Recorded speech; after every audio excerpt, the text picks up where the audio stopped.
wasn't even ready. Oh, okay. I am late as the F. I'm not late. I'm actually on time. It's 1:08. Okay. So I'm positioned this way because I am watching. Okay, let me make sure I can see engagement in case. Is anybody up? Is anybody up?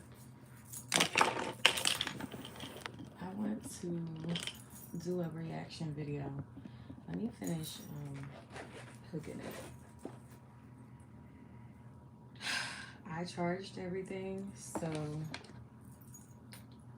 praying it works. Thank you for the like, whoever gave me that. What's up, Halil? Love you too. What's up? Hopefully this is working. Like, I charged everything. That's what took me so long. I was charging everything. Do it sound like the sound changed?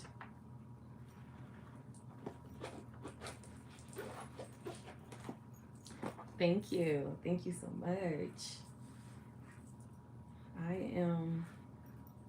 I hope there's a difference because I'm going to be pissed off. Does it sound like it's doing something? Let me know something. Thank you. Let me know something. I am sitting here watching The Diddler. What is it called on Netflix? Sean Combs, The Reckoning. I'm towards the end of episode 2. Can you hear me?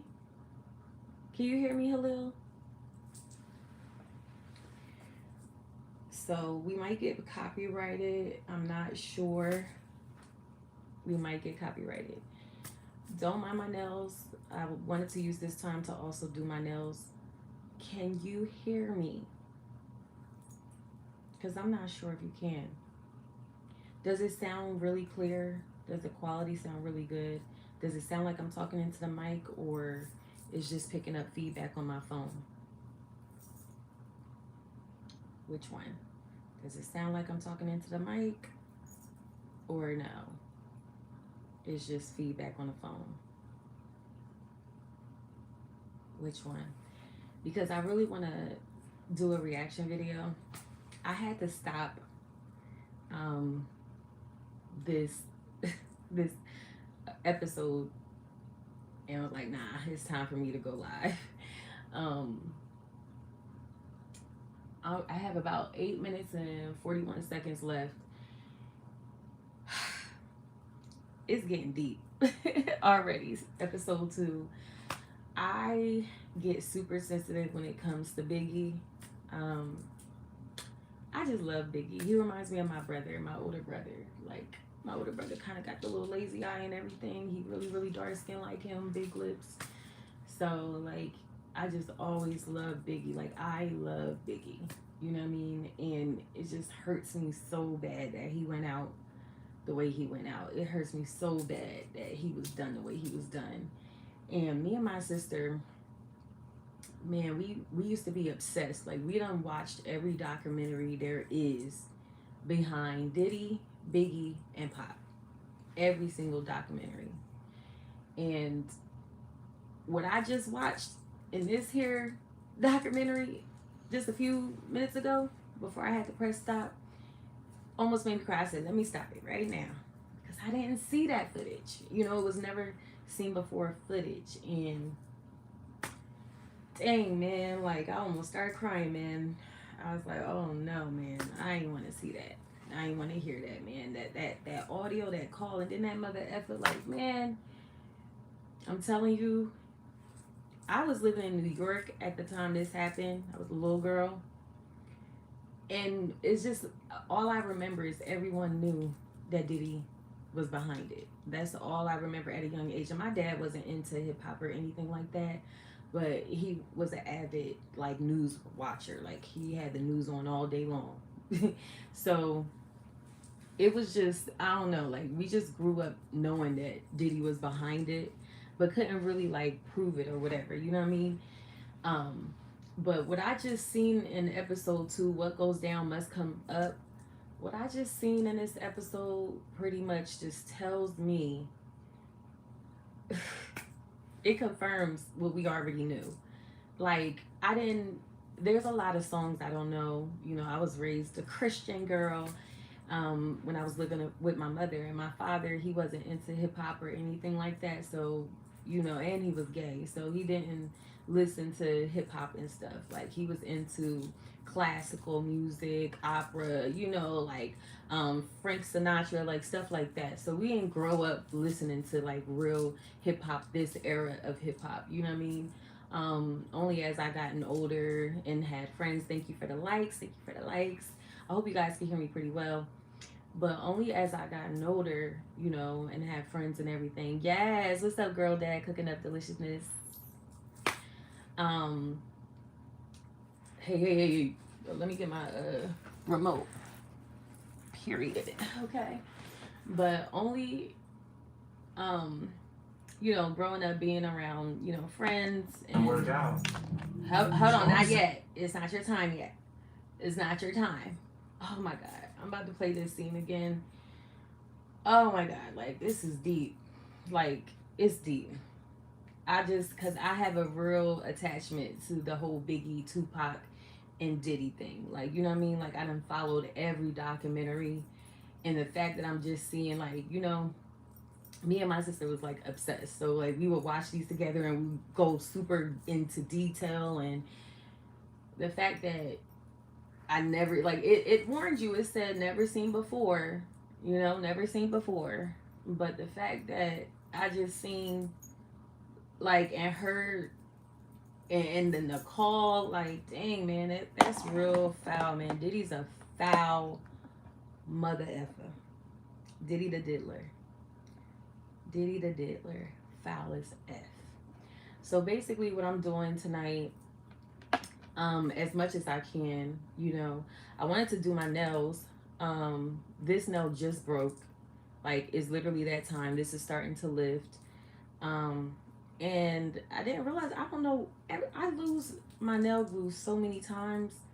So I can't, the best, I can't really do it tonight. I can't do my nails tonight. I can't. I could start getting a head start on my nails because I have to go get some glue. I don't know what I be doing with my glue because I think I be taking it like with me just in case, you know, I get like, you know, I break a nail or something like that, and I switch purses and stuff all the time. So like, I don't know what I did with it, and it sucks because 3 came in a pack, and I don't know where now one of them is at. So I have to go and pick up some more tomorrow so I can do my nails this weekend, hopefully. That's what I wanted to do while I sit and, you know, give my reaction to this video. But you know what? I don't like being half. Hold on. I forgot something. I don't know if you guys can hear me. But yeah, I don't like being half stacked up. Okay. Yeah. And no, I wore this today, obviously. Well, not the pants. I just threw that on to be comfortable. But we're gonna sit this right here. Yeah, because I literally forgot to wear my necklace today, and I don't like that. I'm from heaven, Halil. If you can hear me, I'm from heaven. Literally. Yeah, finally.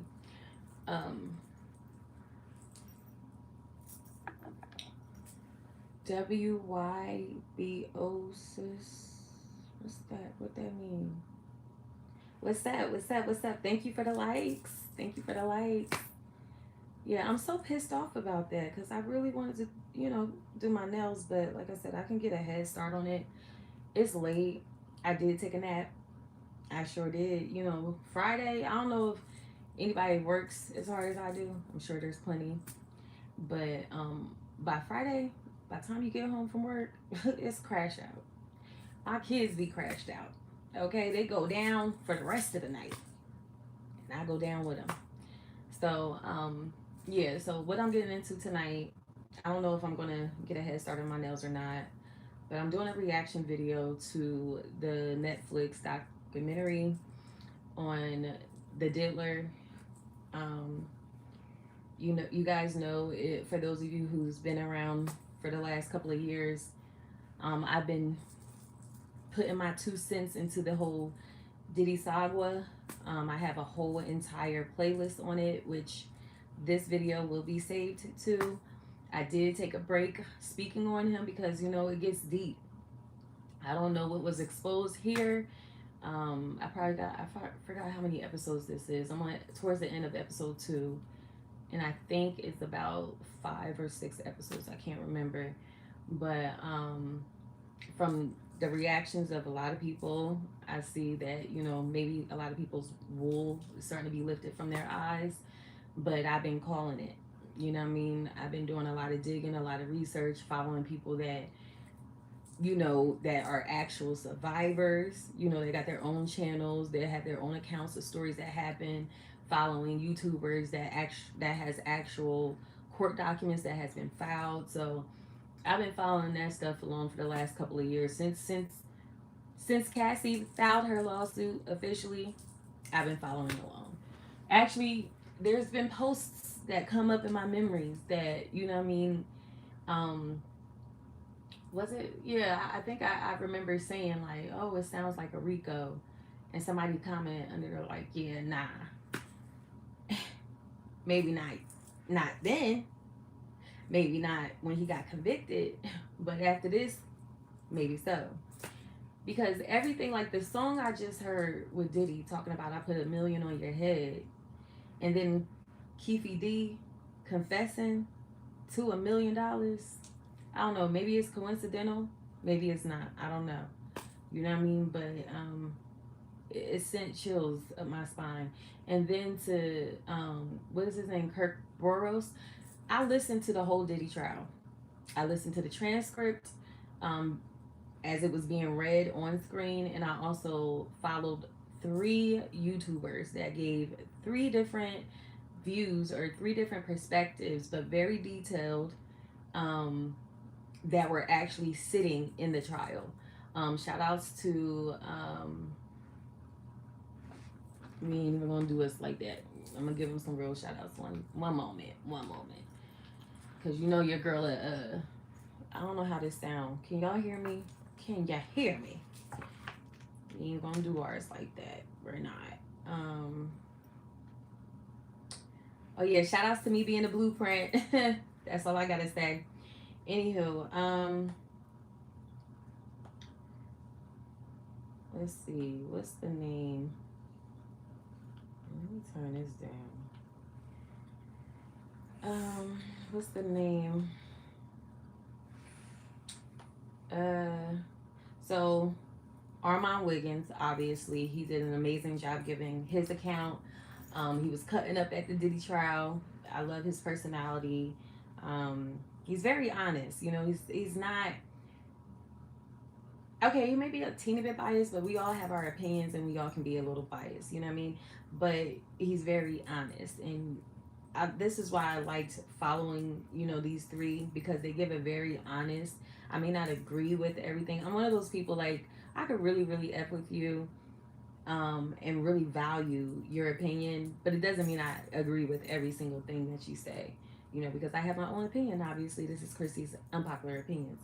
So anyway, yeah, I just keep thinking about the blueprint. So yeah, Armand Wiggins was one of the YouTubers, new media, hashtag new media, that covered this case straight from the trial. The other one was Queen Sheba Darling. I always leave that darling off. And of course, lastly, where he at? Make It Make Sense Mims. So those three gave a really, really good account on what happened. So you can go to their YouTube channels. If I don't forget, I'll try and link their channels in later. If you guys want a real good in-depth take on the Diddy trial from people that was actually there, and their opinions and their thoughts. Those three different perspectives, but very, very good insight. Like, you know, whatever one did, because maybe one was in the courtroom because it was so packed and crowded. Maybe one was in the courtroom, the other one was in the overflow. So they're giving different perspectives all the way across the board from inside the courts to outside. So I really, really enjoyed that. But yeah, so I've been following. You know what I'm saying? I don't speak too much on it or whatever, but I've been following it for a while. So that's why, you know, I have ties to it. And not only that, but I used to be a really big Diddy fan. You know what I mean? But I really stopped effing with him the more and more my sister and I got like engulfed into the documentaries about Biggie, because I like Biggie is so sweet. Like he was so sweet, so cute. Like he's so cute. So every time I see Biggie, I just, oh my God, like, you know, like how he's so sweet and cute. Like how you gonna do him like that? I just really like, after the scene that I'm about to play for you guys now, audio. I don't own the copyrights to any of the audio that is played tonight, by the way. This is for reaction purposes, you know, for conversation purposes, conversation starters, and for me to share my opinion on the matter. Um, but after I just got done watching that scene, I just said, I just really wish that he just would have listened to his intuition, man. That man knew he was gonna die. He was paranoid. He said it out his own mouth. He knew he shouldn't have went to Cali. Everybody knew that. That part I already knew. Like, it's been warned, don't go to Cali, don't go to Cali. Why would you go to Cali after you in the midst of a East Coast, West Coast beef? Their number one, you know, celebrity on the West Coast just got murdered. And here you are performing, knowing you got all this heat on you because they already think that you had something to do with it. Why would you go? Why would you let Diddy? Why? Why didn't you just go to London? Talk about he canceled the flight. Canceled the flight. Man, Diddy is a monster, man. Like, I can't. Ooh. And just when I, you know, because I do feel bad for Diddy. You know what I mean? I think the part of me that feel bad for the diddler is the part that, you know, you just like, you know, you just see somebody's soul that's like really, really lost. You know what I mean? Like, that's that Cain spirit.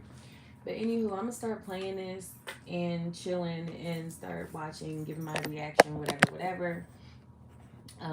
You know, just follow along, whatever the case may be. What is that on my phone? Oh, like, what the freak? I don't know what that is. But anywho, for those of you that end up catching the replay, thank you so much. Leave a like. Subscribe, aka shout outs to all my new subscribers. I see y'all. Thank you. Y'all did that. And let's get the reaction. I look around, I say, where's Big? I don't want to copyrights. And this is the scene I'm talking about.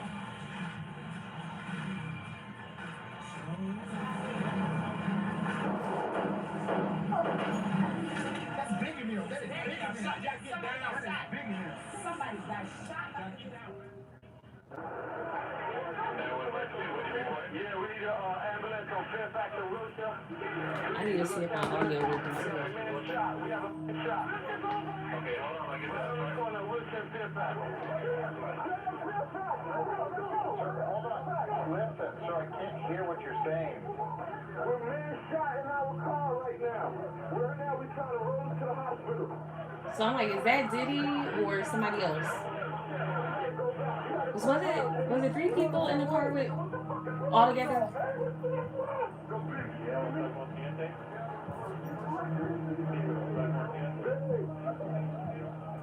Dang, man. I was following Big's lead on, like, you know, we're going to do this peace talk.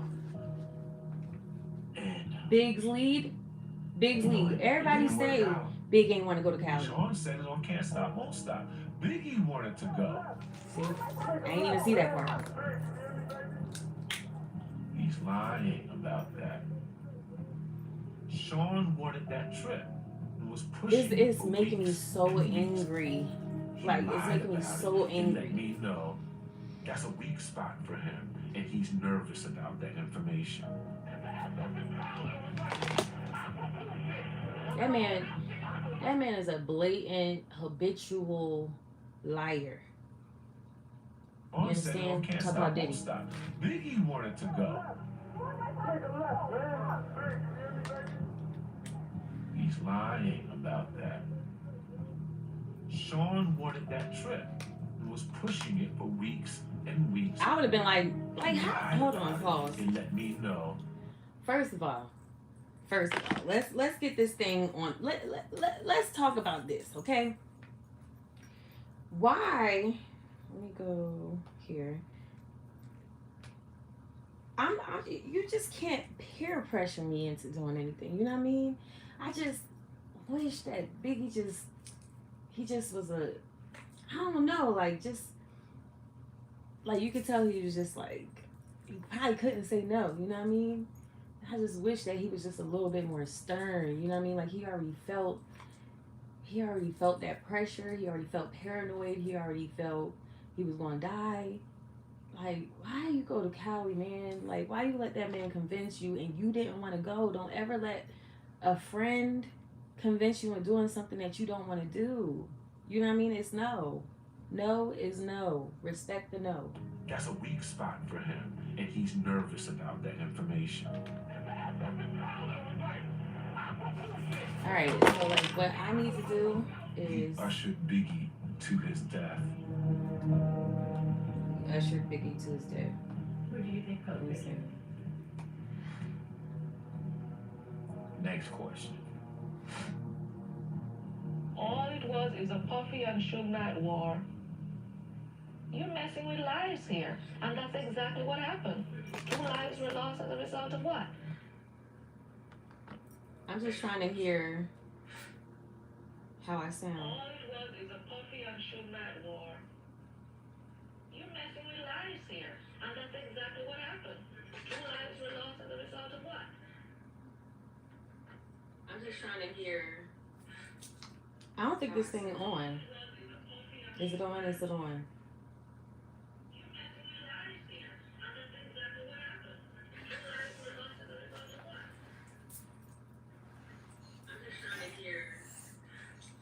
I don't think this thing is on. Is it on? Is it on? It doesn't sound like it's on. This thing pissing me off. I wish I could take it back. It's too late now. I'm gonna have to reach out to the seller. Damn, that's not right. It doesn't sound like it's on. This thing pissing me off. I wish I could take it back. Nah, it's not on. Like how? Like what the freak? I'm still trying to get this together.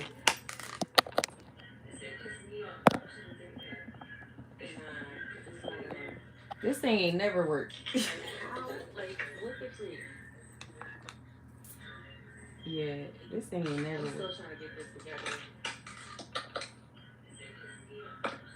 Testing. This thing ain't never worked. Like, what the freak? It's not working. Yeah, this thing ain't never worked.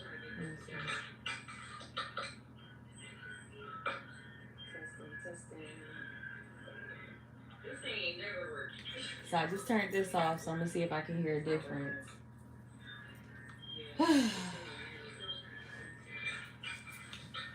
We gonna find out.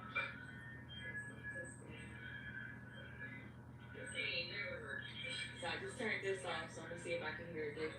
That don't make no sense. I don't know why is it blinking? It's not even working. Like, true story.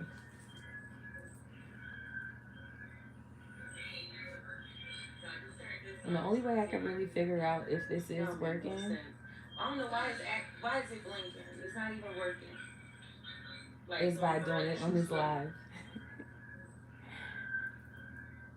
thing's still breaking. Let me see if I connect it to this. That's not the instruction.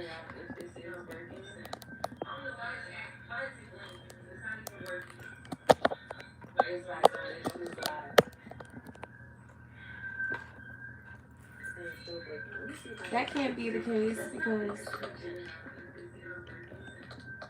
now it's acting like it's connected to something, but why the mic gotta be off? I don't know how that works. Let me see. That can't be the case because let's see. Now it's acting like it's connected to something, but why the mic gotta be off? Let me see if this works. If not, I'ma just give up. I'm just give up. Now you got both connected. And it's not about nothing. If not, I'ma just give up. I'm just give up. Okay, where we go? This is so sad. Why? Nah, I'm gonna reach out to the seller. Because this is ridiculous. Like, I ain't signed up for this. And I ain't paid this money for this to not work. Like, this never worked. Because I went back on my other videos to see if it would work. Nah, I'm gonna reach out to the seller. Maybe it is working because now I hear an echo. I ain't signed up for this. And I ain't paid this money. I think it's working. Like, this never worked. Oh, shoot.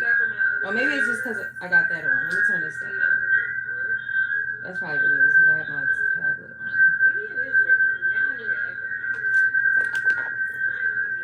That's so funny. Sorry, guys. I need to. Oh, shoot. Or maybe it's just because I got that on. Let me turn this stuff on. Yeah, that's what it is. All right. All right. We get it. We get it. We get it. We get it. We get it. We get it. We get it. All right. All right. All right. Let me exit out of there. All right. That just really pissed me off because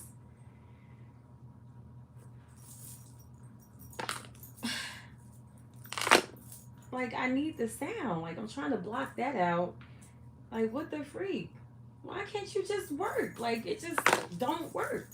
Like it's supposed to be. I hooked this little thing up right here. Oh, that's what it was. 1 second. That's what I keep forgetting that part. Hold on. I have to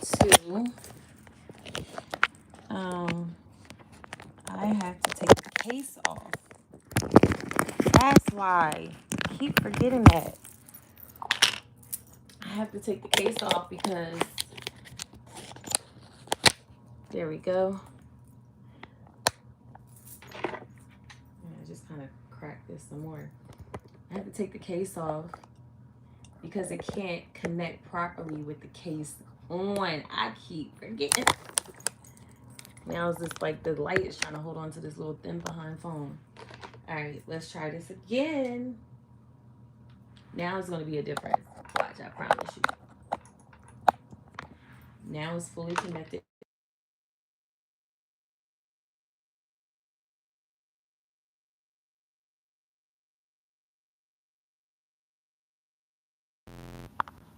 I bet you hear me better now. Tell me you don't. I bet you hear a big difference now, don't you? Say aye. And I'm just curious. I'm putting this on so when I play it back later, I want to see the difference in what it sounds like with that. Golly, I'm so clumsy, y'all. How many times I drop stuff on my lives? Like how many times? Like it'll never get old. How you do this?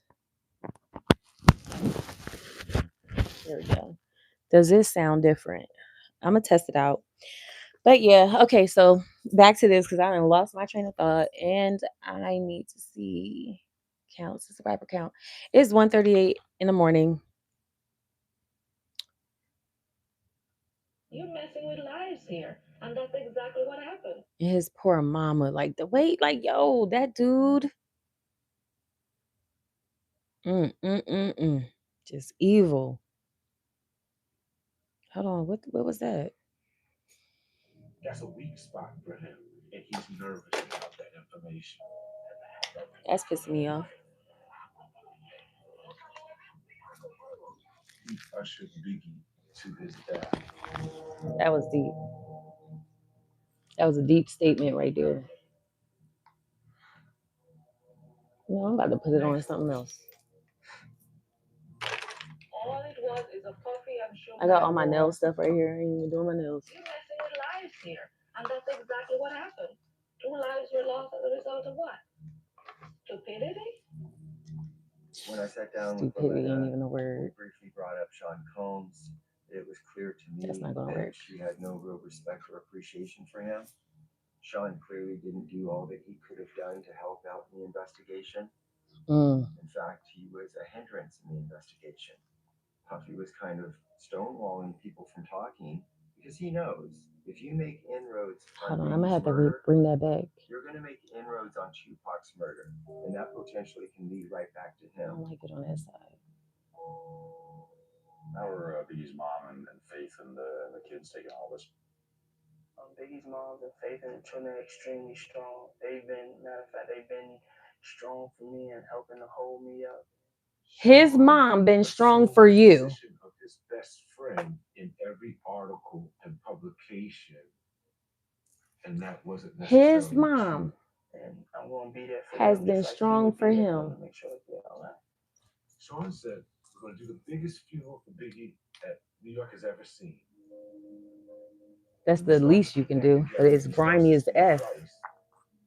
He says, "We're going to do the biggest funeral, but Biggie's going to have to pay for this funeral." Dang. Was that Faith crying? I know those tears was like, dang, I effed and cheat on my husband and he's dead. I know that's what those tears meant. Foul as F. Over there boo-hooing. Strong. I know she felt crazy after that. Sean assumed the position of his best friend in every article and publication. First of all, him in this interview is crazy. True. And I'm going to be there for them, just like he would be there for them to make sure that they're all right. Sean said, dang, that man looked evil. For Biggie that New York has ever seen. When we start to put that together, he starts to see the price. He says, "We're going to do the biggest funeral, but Biggie's going to have to pay for this funeral." Yeah, that was Faith. He's going to make the funeral be a recoupable charge to Biggie in death. Yeah. This is one of my closest friends. It's still one of my closest friends. He say that with the coldest eyes ever. Like, I just miss him so much. Sean doing a big show looks good on him, but he's not going to tell the world that Biggie was going to pay for it. So Biggie paid for Biggie's own funeral. That he The whole hood was outside. It's foul, man. Nigga, it's foul. It was a big loss for the city. I love Biggie. Biggie inspired me. He gave me hope. He made us feel like he was from the town. You could make it. We loved him. Bad. So it was like losing a family member. He just wanted to be a rap superstar. He didn't want to hurt nobody. He's probably one of the only people I had really trusted, like, for a long time. It's not a feeling that I really felt a lot, like, in my life. I don't really have a lot of friends. I think people think I have a lot of friends, you know. I don't think I really make a good friend. Before he was assassinated, just lying. Biggie had an opportunity to be on the cover of Rolling Stone. Hold on, let me look at these kind. I know my 37 turning 38 in April. Grown behind can be up at any time at any hour. What's up? Let me take a look over here. Another thing at the time, Biggie was negotiating his contract.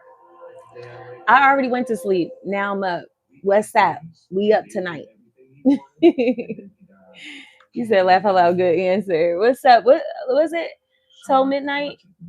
What's up, King Sparta? King Sparta. This is Sparta. 386. Let me make sure I don't miss anything.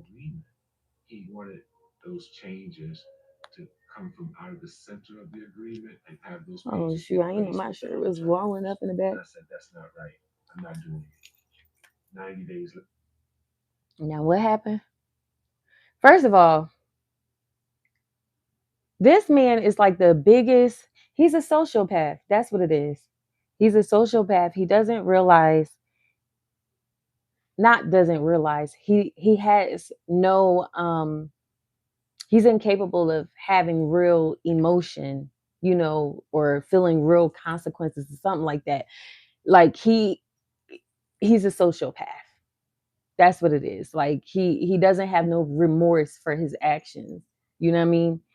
That or he's possessed. But yeah, mental illness is a possession at the end of the day.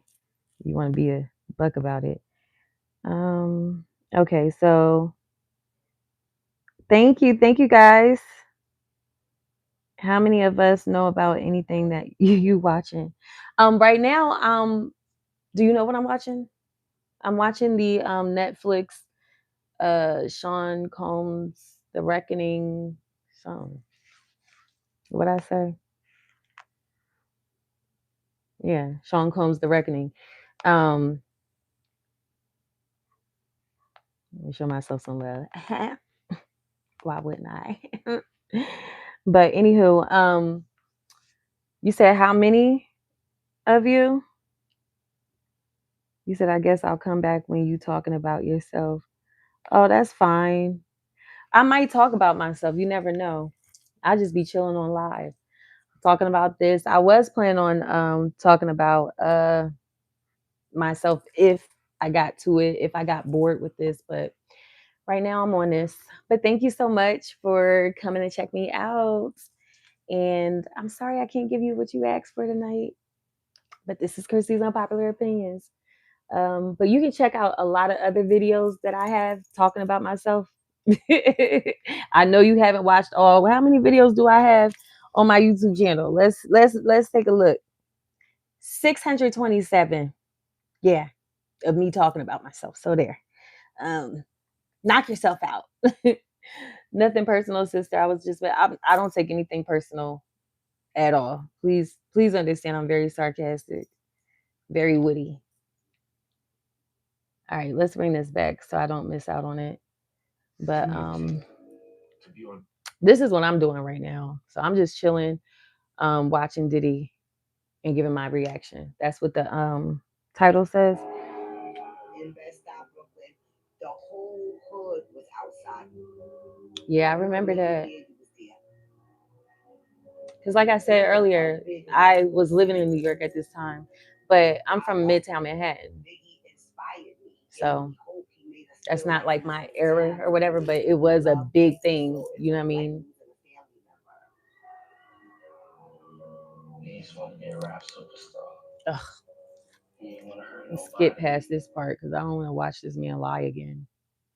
Man is evil. Opportunity. All right. I don't think I really made a good friend. Before he was assassinated. Oh, what was that, Diddy? You don't think you made a good what? Head on They're that. one of the only people I had really trusted, like for a long time. It's not a feeling that I really felt a lot, like in my life. I don't really have a lot of friends. I think people think I have a lot of friends, you know. I don't think I really make a good friend. No, because you kill your friend. Biggie had an opportunity to be on the cover of Rolling Stone. I just wish he just come clean about it. You know what I mean? Like so that could happen. You said, and I see I already sent to subscribe. Period. Thank you. But yeah, I just hold on because I like to listen to Kirk Burroughs speak because he was right there, right? About him, he done sold 25% of his ownership of Bad Boys to the Diddler by way of a baseball bat.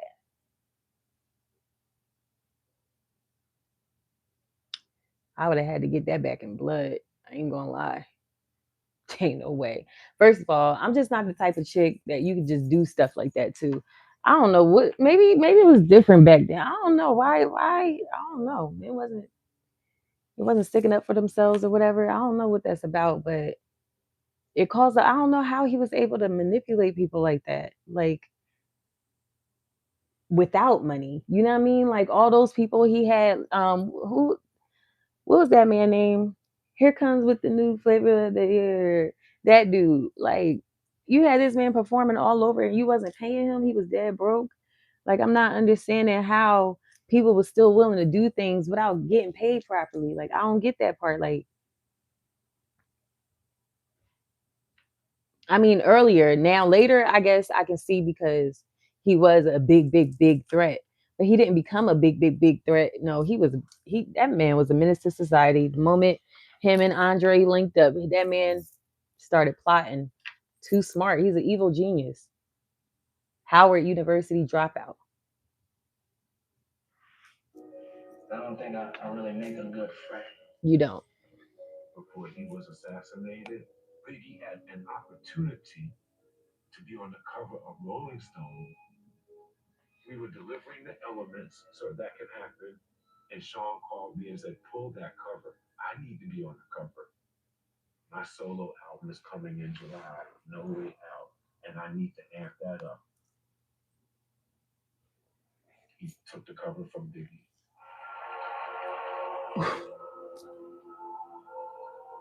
Another thing at the time, Biggie was negotiating his contract. Every day I wake up.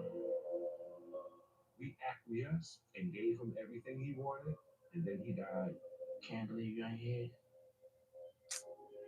Sean wanted me to change the agreement to more favorable terms for Bad Boy, and his family and mother would not know. And since he had signed the agreement, he wanted those changes to come from out of the center of the agreement and have those pages replaced with the other terms. And I said, that's not right. I'm not doing it. 90 days later, I'm fired. It's like I feel empty inside without you being here. That's crazy. This was that song too. He had us vibing off of this song that he made after essentially assassinating his best friend. And it wasn't his best friend. Biggie, I guess, felt like Diddy was his best friend. But it wasn't the same. Hmm.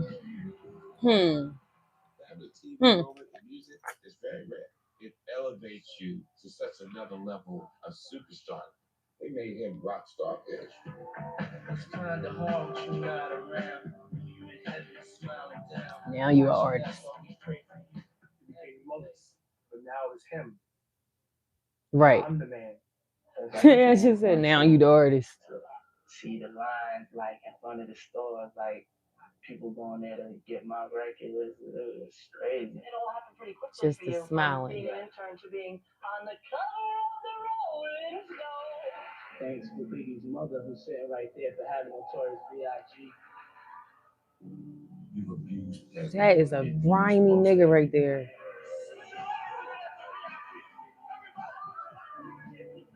You know, horror stories like this all throughout.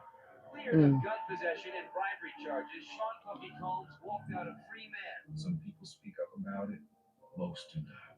The first member is Aubrey. It's a pattern with him. Violence was a very normalized part of living in that world. Allegations of sexual misconduct. Puffy called these encounters free calls. Witnessed Diddy abusing Cassie and that they encouraged Cassie to get away from him. Everything in life, you're going to have people that are bad and people that are good. You know, you have to choose your side. Jesus. In 2025. Hold on. Oh, it's the same thing. Why y'all keep posting that at the start of every I guess it's a reason behind that. Okay. Well, this is the end. Could have ever mean he was saying that. Okay, we've seen that already. Okay, here we go. No police investigation ever Name Sean Combs as a suspect or a person with interest in Tupac. Hey, go back. Tupac, quiet. There's not any involvement. Nah. I remember after what documentary came out about not Biggie, but about Tupac. I want to say like maybe around 2017, 2018. I remember that documentary. I was like, yeah, he definitely. I think because that's when we were told about what's the dude name? Can't even remember his name. I just watched it. The nephew of Keefe D. Keefe D's Lane, maybe. Yeah. Was it Southside Crip? I guess. Yeah, I remember that's when I first heard that story. You know what I mean, and how all of that went down, and how he ended up getting killed, and how the investigators behind that ended up finding like, every little thing. And me and my sister concluded, yeah, Diddy had everything to do with that. But hearing it, the details in the testimony of Keefe D, 100%. Like the way he told it lines up perfectly down to whatever Kirk Burroughs is saying. So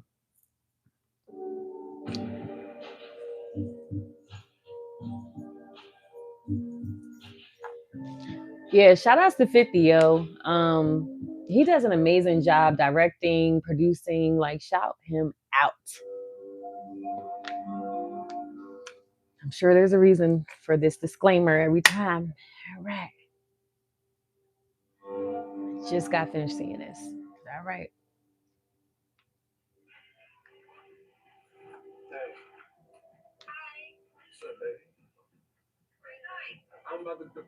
That sound like Cassie.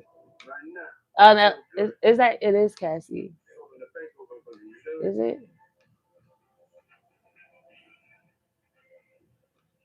No, that can't be Cassie. Not 2024.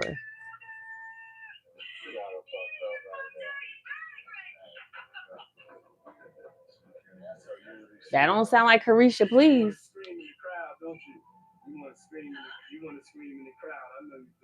He said that he on the phone with his girlfriend.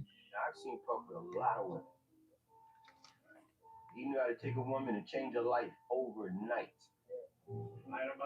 I got men right now that want to change my life overnight.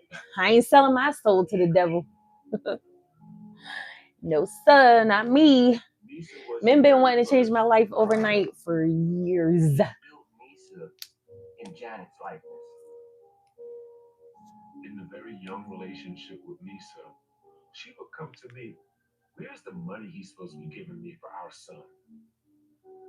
Around this time, oh yeah, Sean is developing another life with Kim Porter. One beautiful woman, God bless her soul. Oh, let me read this. No, come on. Bro, how old are you? First of all, I'm a grown woman. Okay. How old are you? Really rich. I said it and just, just not joking. There was a boy. All right, hold on. Because let me read these comments. Sean is developing. Let me see how I sound. All right, hold on. Let me read these comments. Testing. 1, 2, 3. Testing. I know I got a double chin. God dang. Testing. Oh yeah, it is working. Testing. Okay, let me see what it sounds like without the. What about now? Can you hear me now? You 17? What is you doing here? Get off my mother freaking live. Ain't no kids allowed. Bye. Matter of fact, you ain't even allowed. Let me block you. I don't do that. Hide user from channel. Talk about some bro. Ask me how old I am. I'm a grown woman. Yes, I'm a mother of 4 at that. Off. Good night. Mom voice. Yeah. So. A mother of 4 at that. Off. Good night. Mom voice.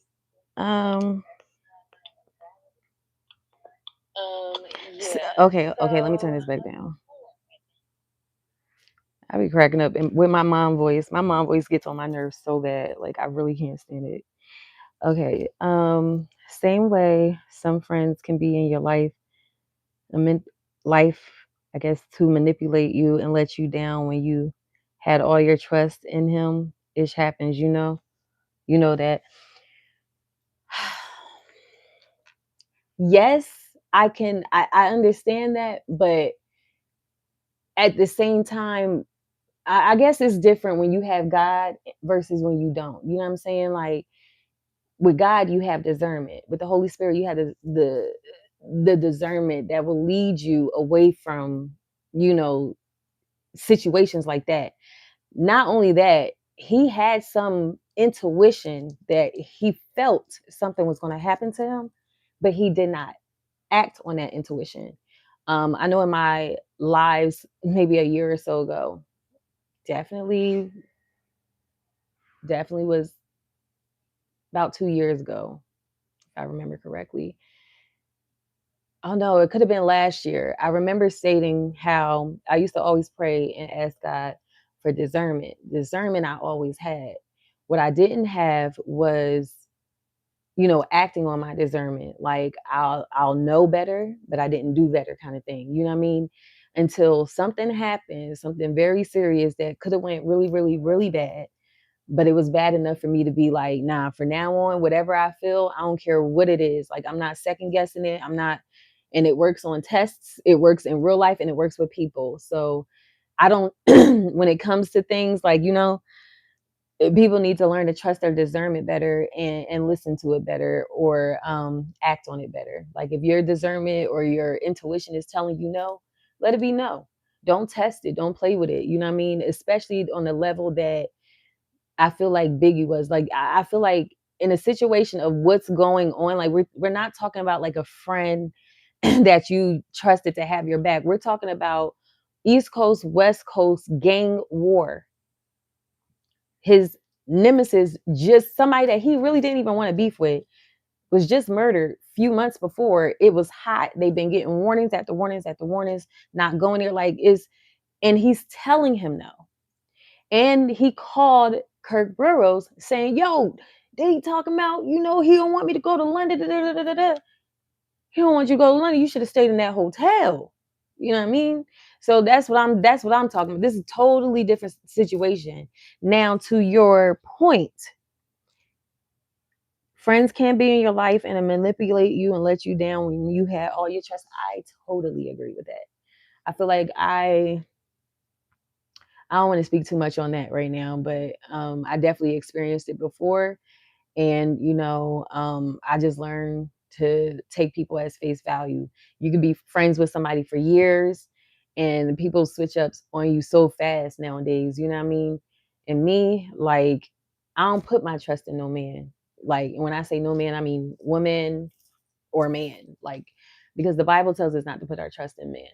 I put my trust in God. That's point blank period. So I don't trust that somebody's not going to do me a certain type of way. You know what I mean? But I'm also not moving with intentions thinking somebody's going to do me some certain type of way. I'm not going to think you're going to do me wrong until you show me that. You feel me? Like that's when I'll start side-eyeing you. That's when I'll start falling back. That's when I'll start becoming distant. You know what I mean? But that's what I mean. Like the level of pressure that Diddy had at some point, man, he had to question his friendship and his loyalty. Because let's be honest, like just like it is in a relationship, like you see when patterns change with people. You know what I mean? Like, oh, when somebody, you know, that was effing with you 1 minute, next day they not. You know what I mean? Like, I'm used to people switching up on me, like literally night and day, literally for no reason. Like, you know what I mean? Well, most reasons would be jealousy. That's most intimidation, you know, stuff like that. Really, that's most reasons. That's what it is when it comes to like other females. Men is just they can't handle a woman like me. You know what I mean? So or they're not ready. Let's be clear, they're not ready for a woman like me. So like I'm used to people switching up on me. So I recognize those patterns because I've been dealt with that all my life. Like I've been dealt with people switching up down to my own parents. So it's not anything that I can't recognize. So maybe it's a little different for me. But Biggie seemed like he was just a sweetheart, you know. And I know that a lot of sweethearts are too sweet where they can't say no. And you know, at some point I felt like I was the same way. But you know, experiences is the best teacher. And even this year, I went through something where, you know, just me being sweet just put me in a situation where somebody that I thought was a friend definitely turned out not to be a friend, and, you know, put me in a very uncomfortable situation that, you know what I mean? Like it just changed my whole perspective in life. Moving, it was a lifelong lesson and something that, you know, I'll have to live with for the rest of my life, but lifelong lesson on top of that. So yeah, I totally get your comment. Another light with Kim Porter. I said, Kim and Sean? No, come on. Next time I saw Kim, I told if you get with him, make sure you marry him and have plenty of kids because he's going to be really rich. I said it and just, just kind of joking. There was a boy, a very strange enchanted boy. They say he wandered very far, very far. I was living in New York in the 90s. I moved to Jersey. When did I move to Jersey? Girls love bad boys. She met her bad boy. Maybe And then one day, early 2000s.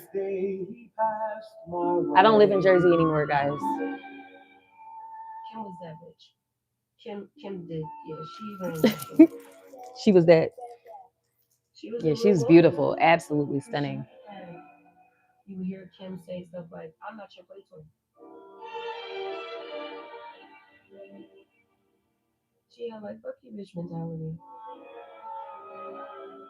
I never seen her act gorgeous or hit Kim, but I've been in front of you. I'm like, who throat is that? That's that security guard. Kim would come out with a heel messed His up. voice. Talk about who throat is that? He wanted the girls that was just going. What's up, Halil? Welcome back. Once you're his, through processes of grooming, it makes you nice and right for whatever he's got planned. It's 2 o'clock. I like this song. Who's Nature Boy? The greatest thing you'll ever learn is just to love and be loved in return.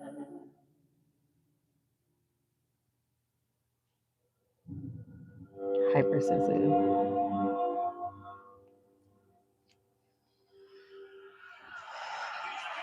Hold on, we on 3 already? What the freak?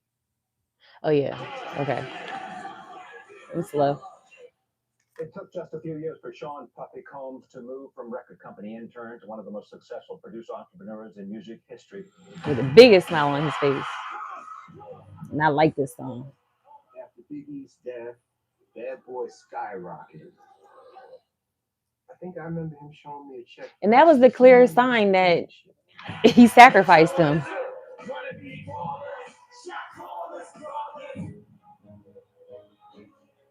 I ain't gonna lie, like I liked a lot of Diddy's music.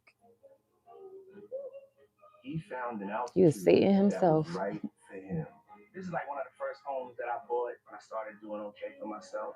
Look how she was all up on him. She girl, back up. Ooh. And he always remembered Andre's Raunchy. It's about me. It has to be about me. I decided to start my own fashion line. I feel like I have something to offer the fashion world. He is the true and through definition of a narcissist, for sure. A sociopath is also a narcissist.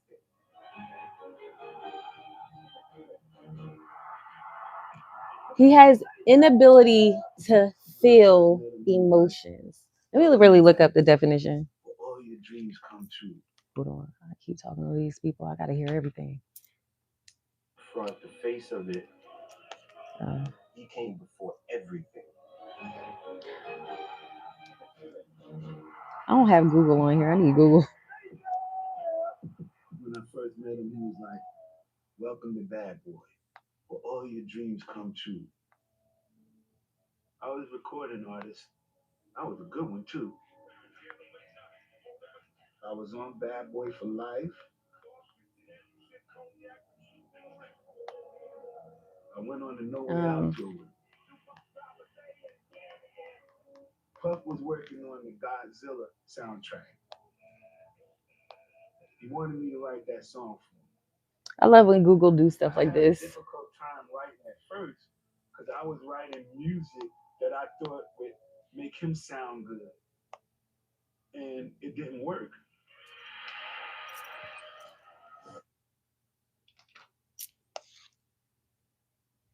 Traits of a sociopath: lack of empathy, guilt, and remorse. Just as I said, manipulative and deceptive behavior, irresponsibility, and impulsivity.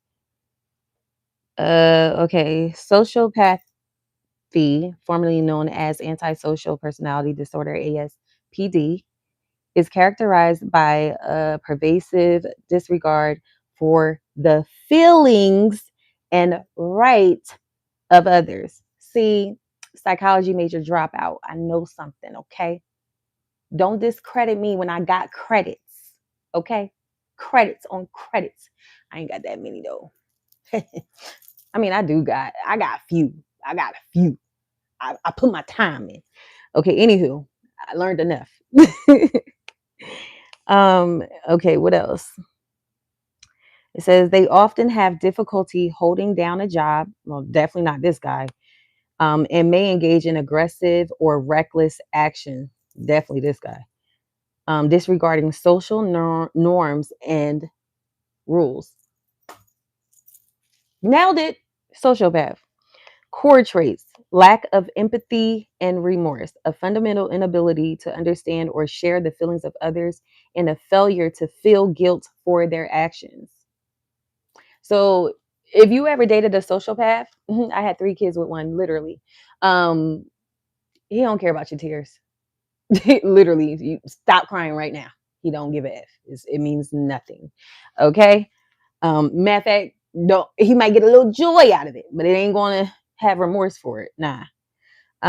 Deceit and manipulation, a tendency to lie, cheat, and manipulate others to achieve personal gain with little regard for the consequences to others. Biggie, Pac, and everybody else in Bad Boy that started Bad Boy. See, it's the irresponsibility for me, a pattern of failing to meet professional obligations, social commitments, and financial responsibilities. Okay, so we can highlight that financial responsibilities because he had a financial responsibilities to pay all those people that he didn't pay. So check. Impulsivity, making rash decisions without considering the potential of outcomes. Yes, all those DV cases, all those he did a lot of dumb stuff, I haven't even watched this. I'm watching it for the first time, here reacting for the first time. But like I said earlier in this live, I've been following people that have been following him in his monstrous ways since the 90s. Okay. So I know some.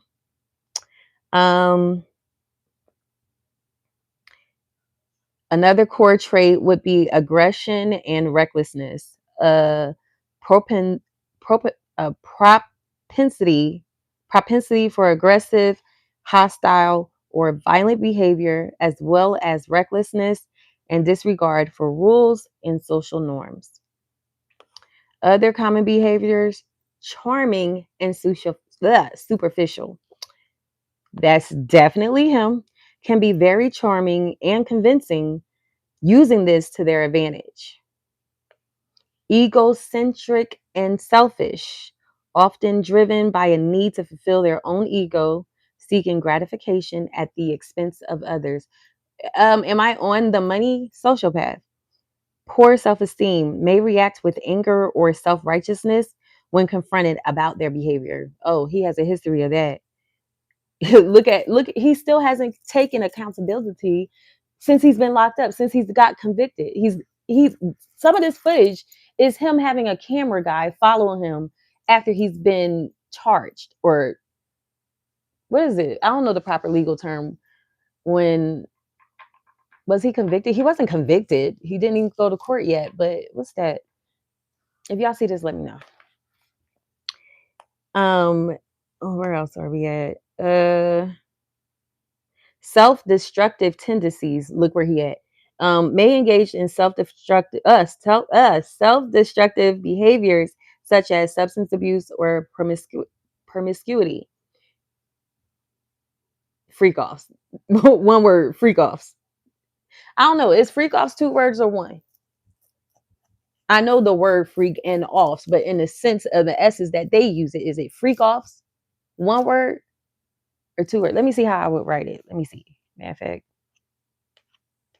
Stop moving. A different tab. This is my notes. Freak offs.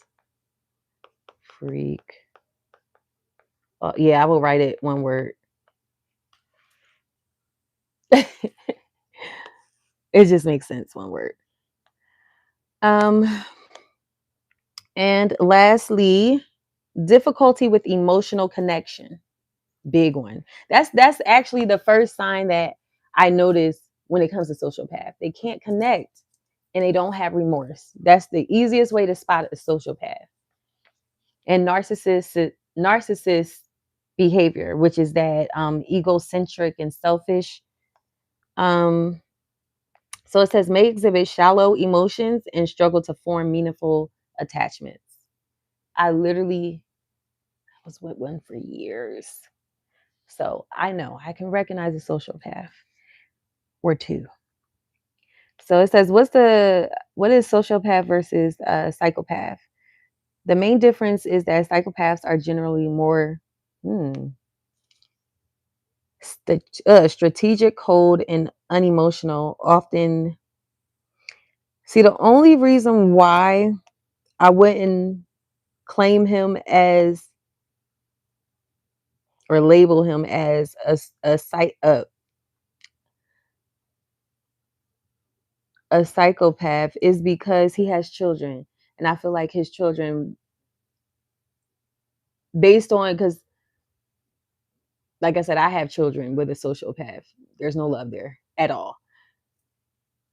Psychopaths, oh no.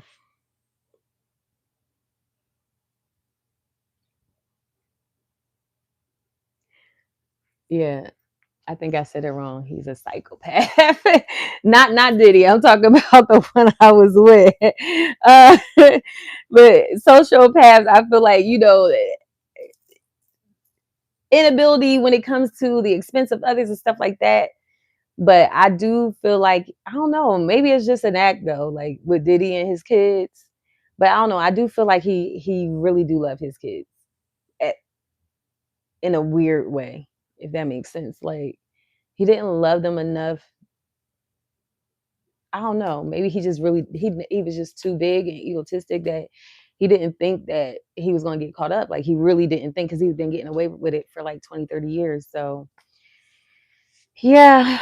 Oh, okay. Psychopath's behavior traits: strategic, calm, and charming. Like that's not really him. Lack genuine emotion and empathy. They though they are at faking it and manipulate others. What's the real difference again? More strategic. He is very strategic. Like that's how he became a billionaire, right? So that might make him a psychopath. But I don't know, because both. Because he is impulsive. So they're saying behavior wise, sociopaths are impulsive, erratic, and prone to anger and outbursts. That definitely sound more like Diddy. Yeah, that's Diddy. Psychopaths. Oh yeah, yeah, that's what it was. Baby daddy a psychopath. Yep, that's what it is. Um, sorry, I don't mean to throw him under the bus. I'm sorry. That's not nice. Strategic, calm, and charming. Yeah. Okay. Well, we have our differences. So the similarities between both is a profound lack of empathy and remorse. Both are characterized by manipulative, deceitful, and antisocial behaviors. Both have trouble with the law or criminal behavior. Scratch my nose on that. How to handle sociopaths. Minimize contact. Yo, rule number one when it comes to a social, stay away from them. Say no to drugs. Set firm boundaries, yes, and remain emotionally detached. That's some great advice, if I do say so myself. Self-preservation and protection. Limit contacts. That okay, we said stay factual. Avoid emotional arguments. Definitely. Stick to facts. Avoid seeking validation from them. Document your interactions with them. Keep records of negative encounters or conflicts to protect yourself. I honestly just encourage you to do that in general. When it comes to people and they funny acting ways, jot it down every time. Make a list. Write the vision and make it plain. Because as that list builds, cut that mother effer off. Okay, there you go. And be wary of pity. Don't pity a sociopath or a psychopath. It's fake. It's all an act, I promise you. Have no remorse for them because they don't have any remorse for you. As far as remorse goes, do it in prayer. Definitely do it in prayer because it's a demonic spirit at the end of the day. Like I said earlier, mental health is a demonic spirit. Those are demons, Nephilim spirits, if you will. So there we have our answer. One thing about me on my channel or on my socials, we're going to learn. Your girl loves to learn. All right, I missed a few things. How we get all the way over there? He found an altitude that was right for him. This is like one of the first homes that I bought when I started doing okay. And she like back up. She's in the middle of Leonardo DiCaprio's legs like that, huh? It's about me. It has to be about me. I don't know who Neff is with the locks. Not Kirk, but the Neff with the glasses and the hat. He fine. He look like he read books, goes to coffee shops. This dude, what's up, old man? I want me a silver fox. When I first met him, he was like, "Welcome to Bad Boy, where all your dreams come true." I would be like, I'm leaving. Where all your dreams come true. Oh, time to go. I was on Bad Boy. Oh, that's him. Oh, okay. Look at what he matured to be. That's interesting. Puff was working on the Godzilla soundtrack. Godzilla. He wanted me to write that song. I had a difficult time writing at first because I was writing music that I thought would make him sound good. And it didn't work. Oh, I remember. Yeah, I remember this one. Good singing this song, not as good as I do.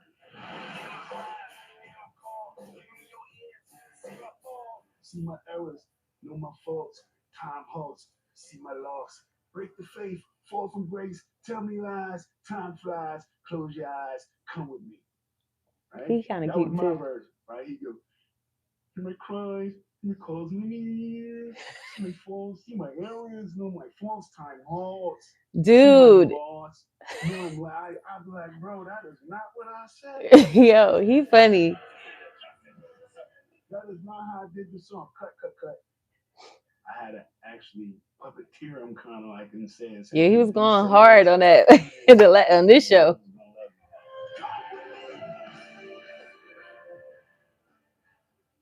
He said he was emo.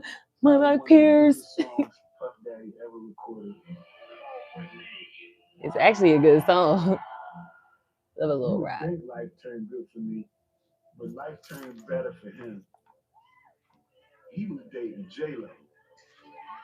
I'm gonna keep my comments to myself. At the time, I lived in Puffy's brownstone on 32nd and 2nd and 3rd, something like that. I want a brownstone so Sean bad. lived in the same house I with just got me. finished looking at some of your He was lives. a young Interesting. rapper who from Brooklyn, Really? Thank you. signed to Bad Boy. I remember I came home one day and Sean had an AK-47 where the bullet jammed in it. And he was like, I can't get this bullet out. And I was like, Hold on, yo, what he you just can't say get with the bullet. the bullet? I know Shine. Sean lived in the same house with me. He was a young rapper, he was from Brooklyn, signed to Bad Boy. I remember I came home one day and Sean had an AK-47 where the bullet jammed in it. And he was like, I can't get this bullet out. And I was like, yo, if you can't get the bullet out, you shouldn't be having your hands on the gun. Ooh. Say something else. I do not own a gun. I do not carry a gun. But charges against me are 100% false. He does this thing. This is why once I'm done getting the degree I'm currently enrolled in now, I want to finish pursuing my psychology degree. I definitely want to do that because I love psychology. But he does this thing when he lies in these interviews that is just so obvious. It's so like, I don't own a gun. Like, I can't even do it because I'm not a liar. Speaking of that, like today, I'm a part of the employee engagement committee for my department, and I'm the face for my location, for the NJ location. And boy, he about to roll off the bed again. Y'all know one of my recent live, this boy done rolled off the bed. He ain't fall. He did like this. Like he landed on his like a baseball player. He planted like, how you get king size bed? Yeah, my baby ear. This boy rolled like this. That's why I end up with feet in my back and I wake up with a back hurt. Thank you for the like, whoever gave me that. But yeah, this boy about to roll. Chase, roll back over. Roll back over, baby, so you don't fall.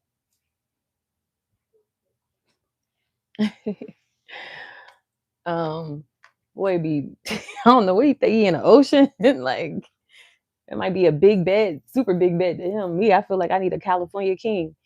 But dang, I done lost my train of thought. I can't stand when I do that, and I don't even care to get it back. Let me just keep going. Shooting in this club. Sean Oh, him and his lion eyes. I can't get this bullet out. And I was like, yo, if you can't get the bullet out, you shouldn't be having your hands on the gun. I like old men like him. Like, I do not own a gun. I do not carry he a just gun. straight, you know what I mean? A straight shooter.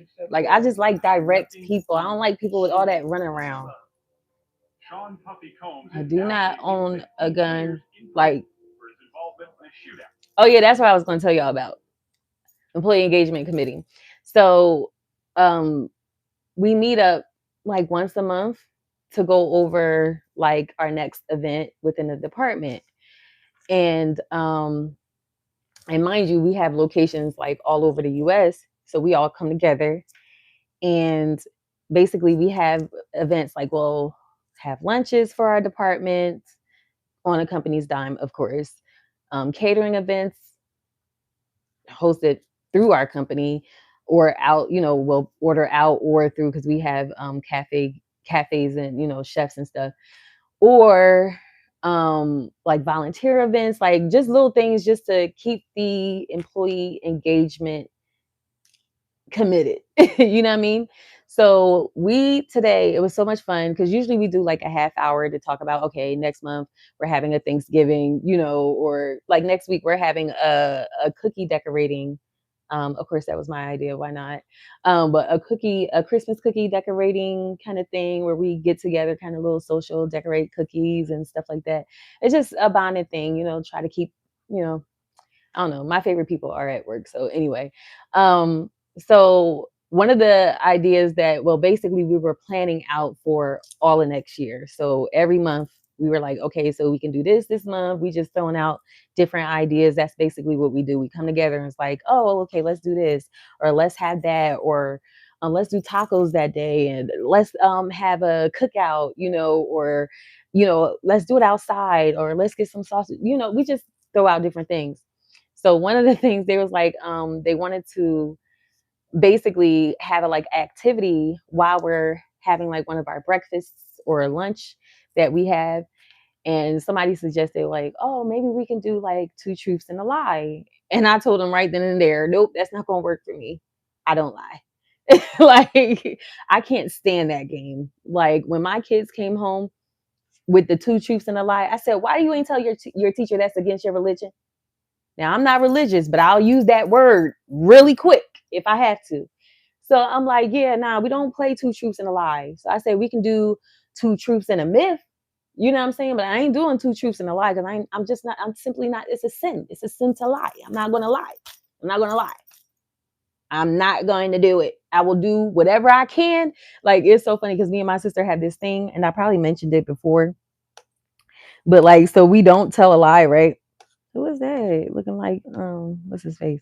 Um so like when we really don't want to go there, like when you really don't want to tell the truth, but you don't want to lie, you know what I'm saying? So you kind of like word it and dress it in a way so that I kind of thought about that yesterday too. It's kind of like being deceitful, which is like lying, but I do it in a way so it's not deceitful and I'm not withholding truth. You know what I mean? And it's not a lie, but also at the same time, like like it's just like really, but I don't lie. That's just not a part of who I am as a person.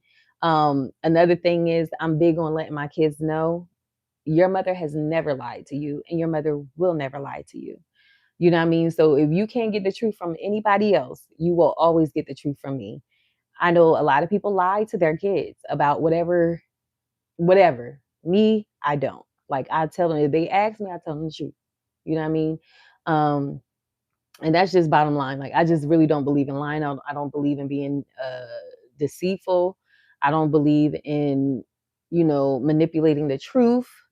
But at the same time, if I don't want to tell you, I probably dance. I'll probably do a little dance. You know. What's up, Don? Welcome back. Good to see you too. Looking fabulous. Thank you. Thank you, thank you, thank you, thank you, thank you. We got the night owls out tonight. That's what's up. And thank you for the likes. Period. We watching the Diddler, of course. You know how it goes. But yeah, I was talking about his lion eyes that they got right there in this little still shot. Look at that. I can't even show you. I'm all hooked up. But man, just lying. That's an evil looking picture too. Let's get back to this. Sean Puffy Combs is now facing How long I've been live? in prison for his involvement. Oh, a little minute. Diddy came to the club with J-Lo and Shine. Now, FYI, the woman that he actually shot, I follow her on YouTube and she goes lives and she tells her story. What's her name though? Let me see if I can find it because I don't really watch her like that.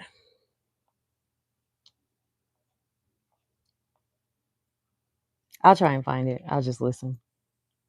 Some neighborhood guy from Brooklyn had some kind of beef with Diddy. Words were exchanged, and next thing you know, guns came out. I was shot in my face. There was a woman named Natalia Rubens. But what's your Diddy shot her. what's She her saw Puffy YouTube Combs name? pull a black gun about the same time as Shine pulled his. Then both Combs and Shine fired.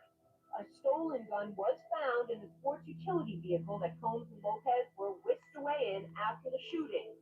Police would allegedly hear Puffy offer his driver cash and a diamond ring if he took the fall for the illegal gun possession. I transported Diddy that night to the Midtown South Precinct. I think the word precinct is so funny. Like, who made up that word? Where does that word originates from? In this unit, my job was to deal with the rap music industry as a whole. And everybody called me Diddy's detective because every time P. Diddy got into trouble, I was always the guy that had to be there. What else?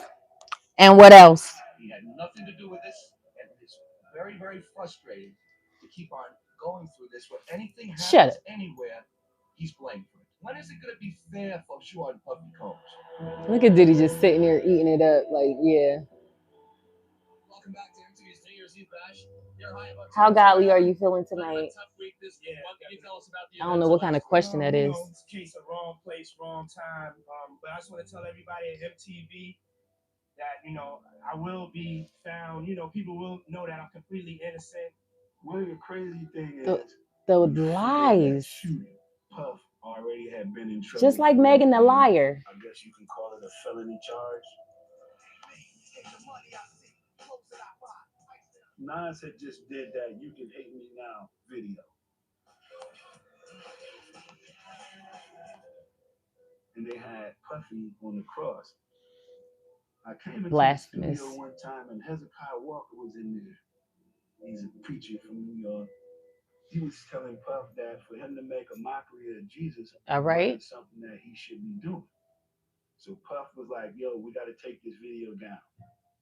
Combs had asked fellow record he needed somebody to tell him that. Not to run the clip. And when he I was just repeating the bodyguards allegedly pummeled Stout with a champagne bottle, telephone, the sudden. You said on one of your lives when you first started out, I see you must have misplaced that thought though. It's not a misplaced thought. It was your question. Like, why does it need to be a level of how godly I feel tonight?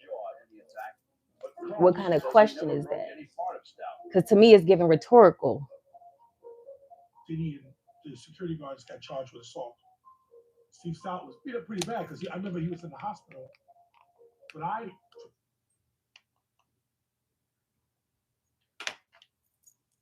like, how does one answer how godly you feel tonight? I feel godly. Like what responses were you looking for?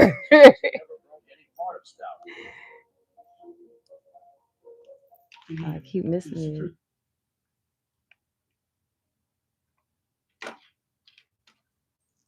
Puffy and two bodyguards allegedly pummeled Stout with a champagne bottle, telephone, and a chair. They did what? I remember he got so. He did what? Puffy and Combs had asked fellow record. He's a preacher from New York. He was telling Puff that for him to make a mockery of Jesus wasn't something that he should be doing. So Puff was like, yo, we got to take this video down. Combs had asked fellow record exec Steven Stout not to run the clip, and when he refused, Puffy and two bodyguards allegedly pummeled Stout with a champagne bottle, telephone, and a chair. I don't know what he said. I remember. But I guess they hit him in the head with it. We're going to go down to Steve Stout office and do this and this and this. I said, well, I'm going to sit right here in this chair. What's the other verse you want me to be working on while y'all doing that? Come back next day, all of them in the newspaper. Stout said he suffered a broken arm and a jaw in the attack, but Combs says he never broke any part of Stout. Diddy and the security guards got charged with assault. The way Diddy walk, man, yo. With them handcuffs behind, with them long feet. Since then, Stout and Combs have settled out of court for $500,000. Stout has even asked the Manhattan District Attorney to drop all criminal charges. With a big smile on his face. Between the Steve Stout incident and the shooting at Club New York, he had it out for Diddy. He wanted him. Shooting the DA is probably going to make him a bigger star in the DA's office if he prosecuted it right. The fate of Sean Puffy Combs will soon be in the hands of a jury in connection with the Club New York shootings in December of '99. He's holding up well. I mean, it's tough. He's been praying and he's concerned, but he's optimistic and he expects to be acquitted. He was wrongly accused from the very beginning. Shine's lawyers conceded that their client fired his gun, but only in self-defense. Your lawyers were on Puff payroll, on the bad boy payroll. I went to the judge 3 times complaining about my lawyers because they was just dumbing out. Like witnesses be on the stand, they would ask them 2 questions that didn't make sense and then sit down. It's obvious that they was selling me, you understand, in order to appease him. Why would you? Charges. I just want to say I give all glory to God. Give all glory to God. If it wasn't for God, I wouldn't be able to walk out here to talk to you on the day. You don't serve my God. He went to jail for 10 years. Most spiritual people would give a response regardless, just like someone asked you how you feel. How godly are you?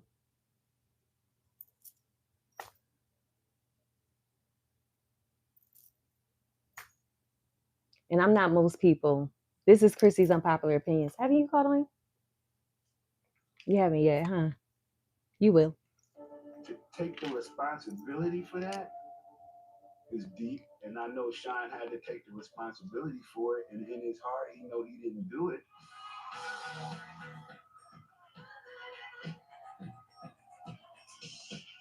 What? Make some noise over here! What did he do to not have to go to jail like everybody else? I don't know. But I know that everybody who's around Puff almost been to prison except Puff. Even the artists. Now it seems like the more we get into Bad Boy, the more people got in trouble by keeping bad company. We was better off not doing music and having a job. At least we don't have to go to jail and court and die. So he's losing his most profitable artist. I don't really want to do another album. Mace. I want to do something else. 112. We love you, love Daddy. Total. Faith Evans. The Locks. So many people were tired of being around Puff. On Valentine's Day, Puffy and Jennifer announced their split. I jumped ship. Yeah. Fight or flight. I wasn't. Oh, Tim Dog Patterson. I'm gonna look him up. Chaos, conflict. I couldn't do it. But if you know Sean, he's never alone. Because he got like 16 demons in his head. That's when he knew the old way of doing music was over. So I got the tapes now. I'm watching now, and I'm gonna hit y'all back. Tell you what I think about it.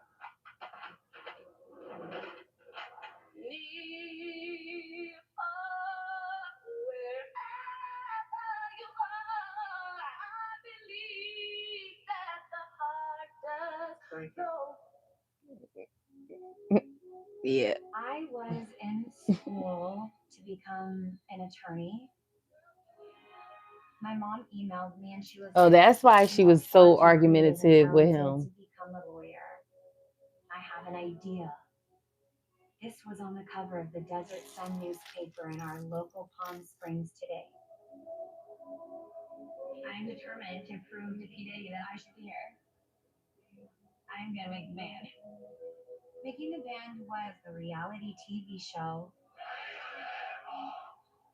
that was a national search to build a supergroup in front of the world. Love Danity King. No, but I'm trying. I'm not here to convince you. I'm not here for that. You'll figure it out. This is your first introduction. You'll figure it out. Created my group, Danity King, and a few years after that, Day 26. Love Day 26. Love Danity King. Albums still stay on repeat. And Willie follows me on my personal page on IG, but I have that deactivated. He was definitely a black figure who was powerful enough to make my dreams come true. That's why I was doing it.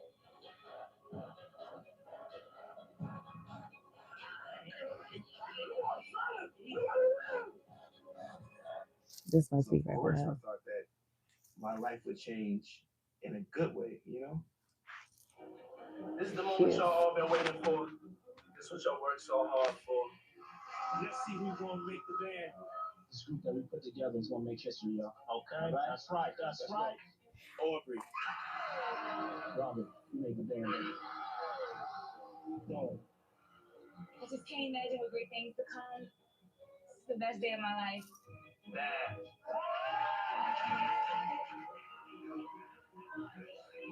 That was it. I was it. They had me go to the back.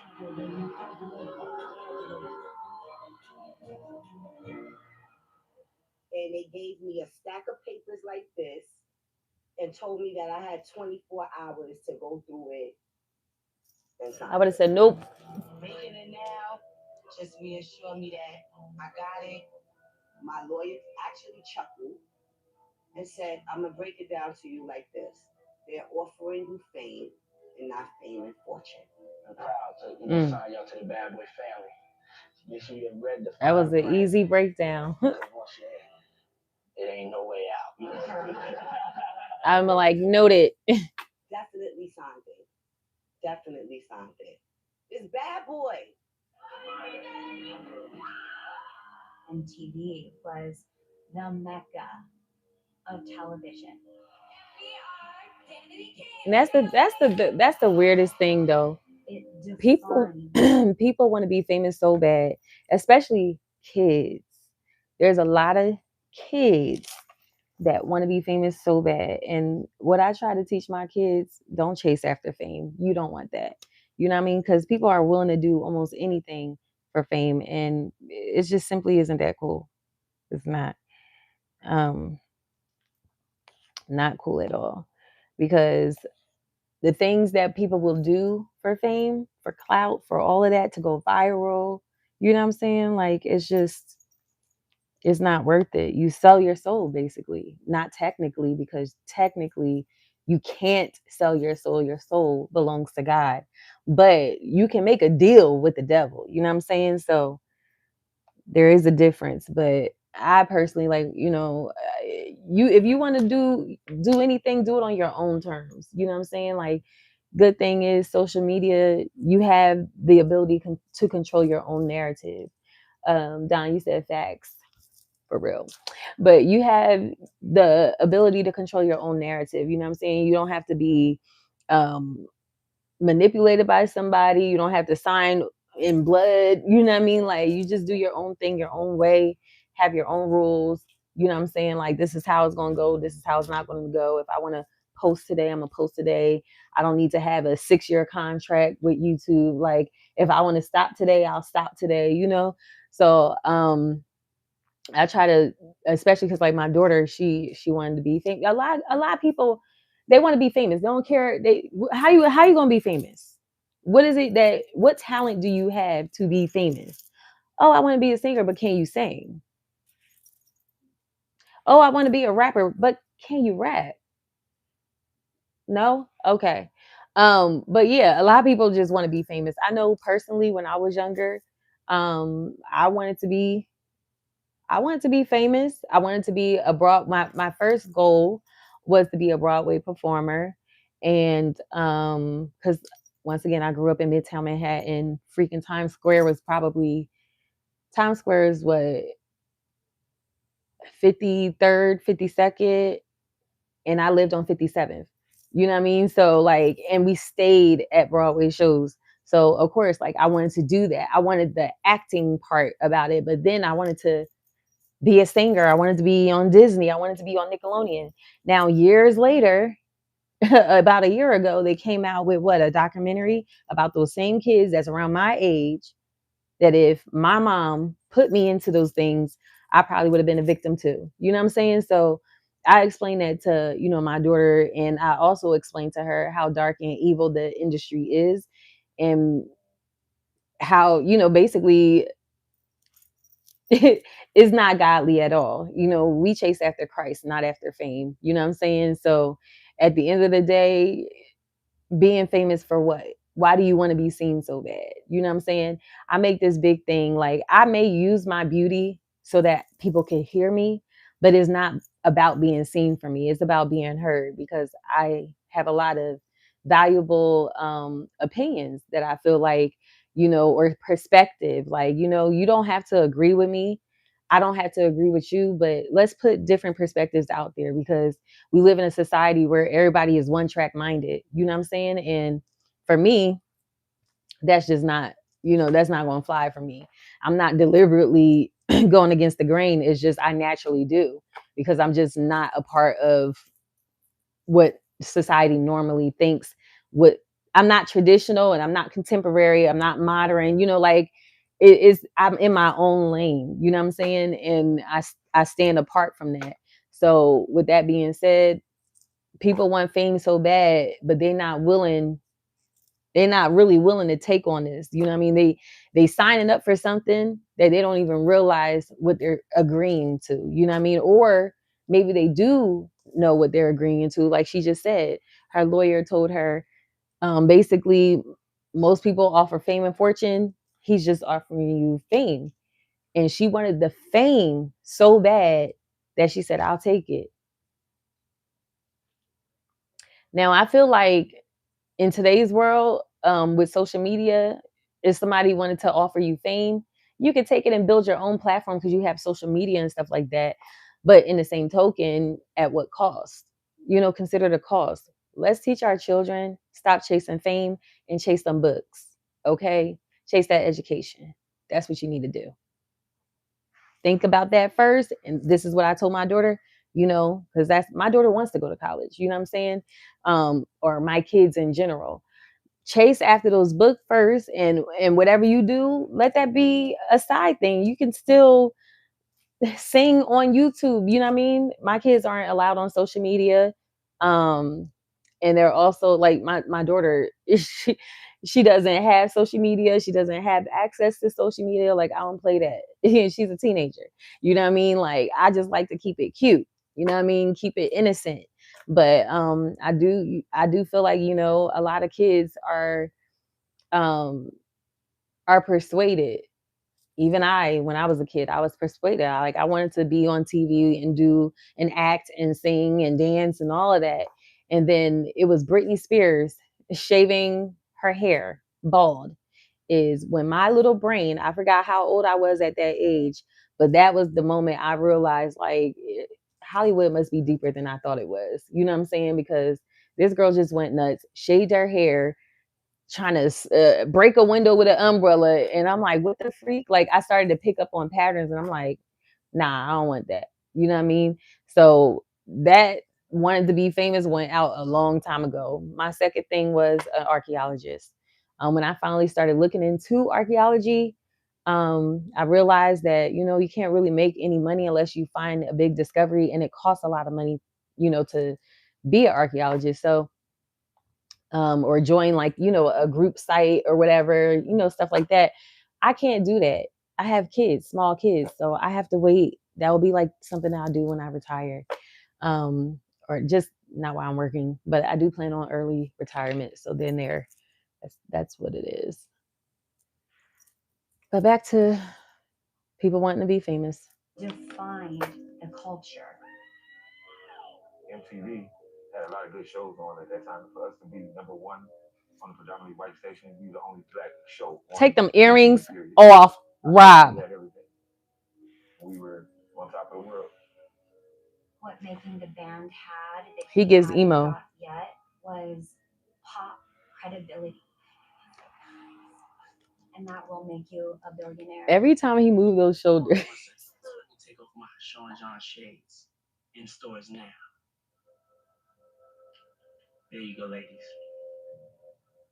He had just launched Sean John a couple of years ago. Sean John is fast. I should ask the question, have you ever owned Sean John? Once they started wearing Sean John, everything's changed from their sex life, everything. All he think about is sex. Like, boy, what the clothes got to do with sex? He would always tell me, I'm on the road. Hey, dude. But on that road, him and his throat voice. He was getting what I call a God syndrome. A God syndrome. A blasphemous syndrome.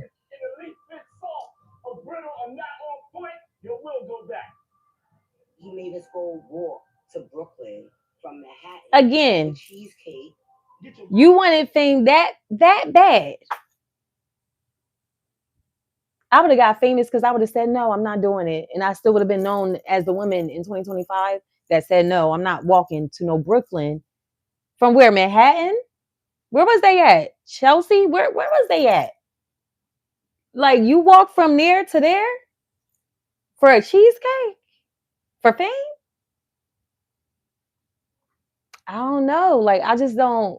These are adults. I don't know. How old were they? Were they early in their 20s? Because then that would make sense. That would make a lot of sense. Because me in my almost 40, like I'll be 40 less than 3 years. I keep saying 3 years. It's less than 3 years. I'm about to be 38. But in April, don't get it twisted. But yeah, I just me and my mature mind, yeah, but back then would I no, because I was young when I decided I didn't want to be famous because I started seeing, the celebrities that the kid celebrities that I were looking up to started lose their mind. And I'm like, what's wrong with them? Why did they grow up like that? You know what I mean? Like Britney Spears Britney Spears was the one that did it for me. I was living in New York when she came out. I loved Britney Spears. And I feel so bad, what Hollywood has done to her and her own family, sister included. I think her sister ended up being with, oh, no. I think their mom ended up being with like the sister baby daddy or ex-husband or something grimy like that. Hollywood is different. Like I don't want no parts, and I don't want my kids to have any parts of that. Like it's just demonic. And people that come from that and leave that, they will tell you the same thing. You know what I mean? But again, a cheesecake, you walk to Brooklyn, cheesecake for fame.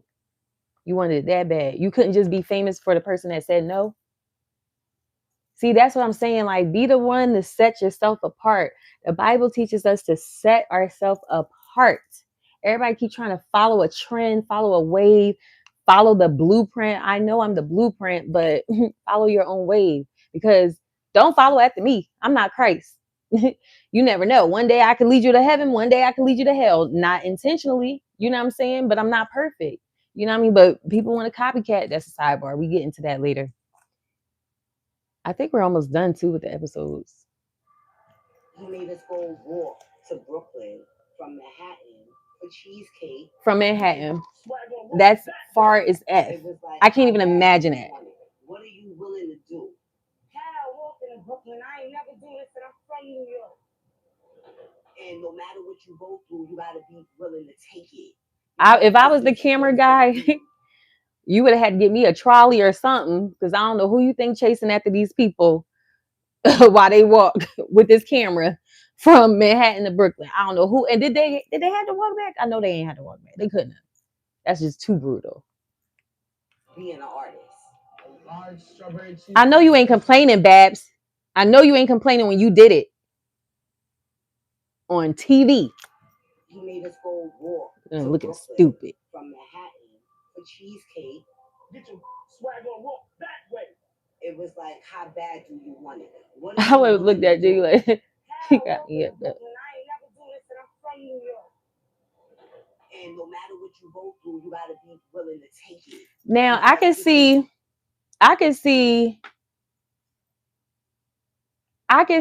if the method was at some point in Diddy's life, he did that. You know what I'm saying? Like how bad he wanted it at some point, like maybe not walking for a cheesecake because that's demeaning, but maybe what they say back in the day, before buses and all that, some people had to walk 1 mile, 2 miles to get to school, something like that. But 1 mile and 2 miles is not, let's be for real, that's not far at all. I think one New York block, like one real New York block, especially in Manhattan, is like 1 mile long. And I don't walk them. Yeah.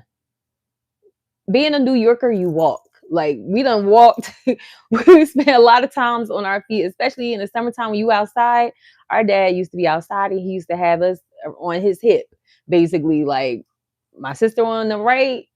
No, I would be on my dad's right. My sister would be on the left, arm in arm.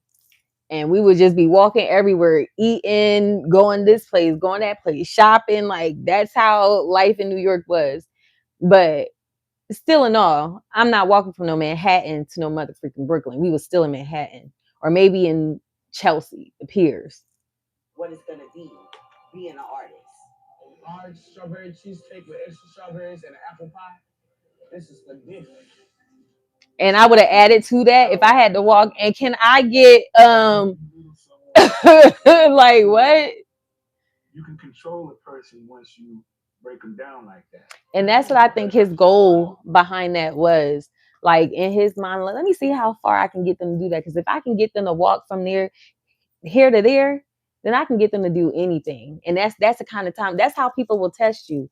And that's what you need to look out for. Like people that try to test you like that. Because what? No, I ain't accepting that. No, I ain't doing that. People like to do slick stuff like that all the time. And I just love to be not the one. These kids were young, they were naive, they were fans. And see, I was always strong-willed. And that's the thing. Predators and sociopaths, like they prey on people like that aren't that strong-willed. I would say yeah, but she wasn't even a part of that, so never mind. But I was gonna say Aubrey, she was strong-willed. That's why he couldn't stand her. But I always wondered if they had something sexual going on. I think back then I wondered that, but I think she talked about something on the stand maybe. I don't know, or maybe somebody else. I don't think Aubrey came actually. I think of it, but no, she did her own little interview. She didn't go to the court, but she talked about I think like maybe he attempted. I don't know. I wouldn't be surprised.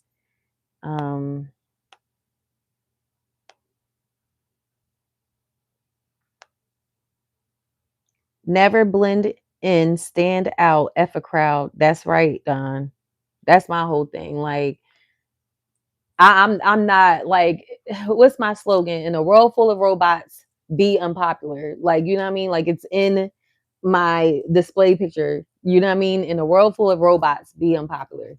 I'm not going to stand with the masses. I stand against it. I'm the black sheep, according to other people. I'm the one, you know what I mean, that set myself apart, redefine my purpose, redefine what what people call normal, that's really not normal, which is really unorthodox, you know what I mean? But these people are so desperate to be seen, you know what I'm saying? And let's be clear, this is what I thought about the other day too. Like what I'm doing on my YouTube channel, the only reason why I'm doing it is because one of my exes, like years ago, like back in 2014, like he told me like, yo, you should make a YouTube channel. You know what I mean? Because like you always got something good to say, like because I'll post. Like I've been doing the social media thing forever, like been wanting to be heard, been speaking on different things, writing long, lengthy paragraphs, So he was just like, why don't you like people should hear more people should hear what you have to say. And I'm like, oh, maybe I would do that. Because what I used to do is I just used to record myself on my laptop. You know what I mean? Nobody ever got to see those videos. I used to do just like this. I called them video diaries. You know what I'm saying? Nobody ever got to see. And I just sit there and talk. You know what I mean? Just a hobby of mine. You know what I mean? And obviously, I'll get to that in a minute. Someone that they look up to. I love you forever. That thing was funny. Think about it. It could be worse. Oh, we know. Anyone got it the worst out of that era?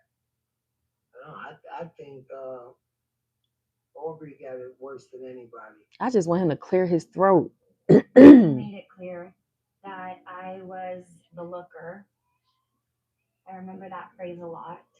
She definitely wasn't the singer. He was separating me, and there was a different set of expectations for me. Some of your actions affect the group.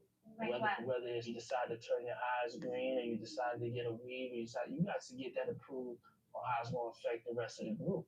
What's up, y'all? It's your boy Diddy. We about to turn the cameras off, have a real private moment. And I just naturally flowed into the grooming. Are you taking it to the bathroom tonight?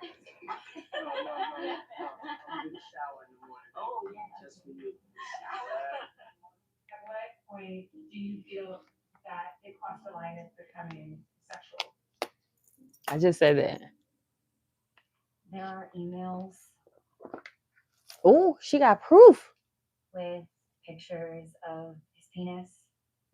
I heard his penis Here's was one email. small. Like I heard it was small.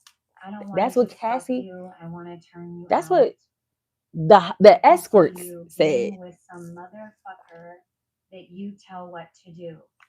Oh, he wanted her to be Cassie before Cassie was Cassie. We gotta go back.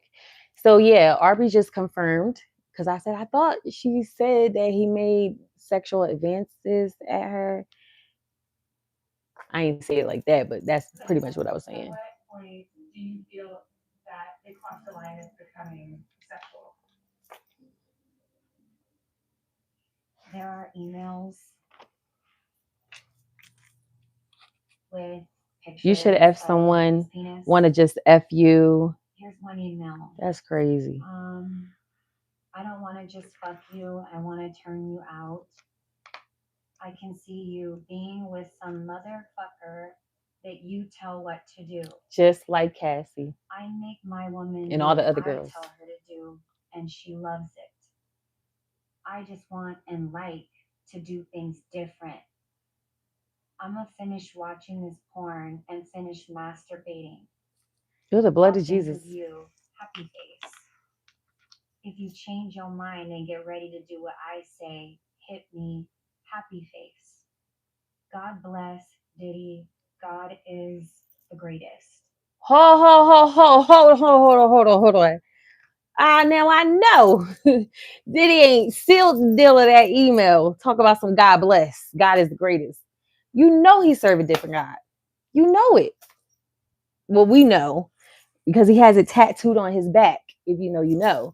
But definitely wasn't talking about God, the creator, the sovereign God, Yahweh. He wasn't talking about him. This is your boss And at your work sending you that email. What happens in real life to anyone else? Your boss gets fired. get sued, get a lot of money. I was fired. The vision that I had for the group, this ain't the vision that I'm on. I don't want you in the group no more. I don't like her energy. I don't like what she does. Because she wouldn't F when him. she's wilding out there, being overly raunchy, promiscuous. I absolutely felt that I was fired for not participating sexually. But I also found out later Dawn and Puff were recording a different project. I can't imagine not singing again. I can't imagine not being on stage. I was the star of the show, and Puff needed to move that. I don't know. The one with the best voice was the star for me. I mean, you were the face, but in dealing with Sean, you gotta realize that he never wants nobody to be bigger than him. Welcome to the Dollhouse. It's the #1 album in the country right now. I love that album too. Danny King, both albums is fire. In fact, I'm gonna listen to that this weekend. And it was called Dirty Money. This song with Diddy, Dirty Money, this used to be my ish.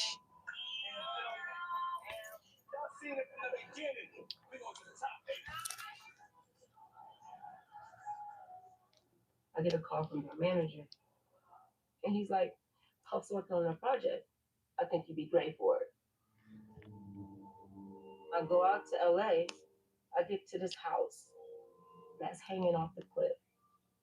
Infinity pool. Oh, we walk beautiful. downstairs, and he's playing strobe lights.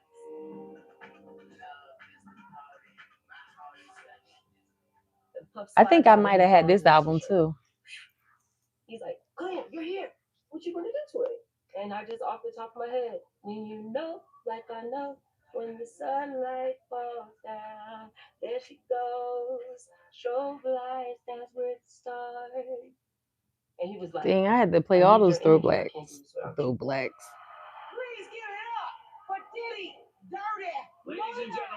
Diddy Dirty Money. Diddy Dirty Money. Named the singing group after him. This was my song. Not. So when we started this group, me and Dawn were like 27 years old. We were grown at that time. Yeah, close to it.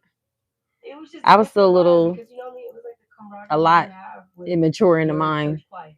at The 27. camaraderie you had with the band that you had in high school. That's the camaraderie we were building. All three of us. Hey, what's up, y'all? It's your boy Diddy. I'm Dawn. And we are Dirty Money Crew. Dirty Money Crew. What was her relationship with Sean? It was weird because Dawn and Sean had this unspoken thing they do. And I would look at it. Yeah, I peeped it in the scene they showed when she was with Danity King. The way she looked, she was just, talking about things that she it's thought always all in the eyes. was interested in. How many women or men have you talked to ever and asked them if they met a billionaire?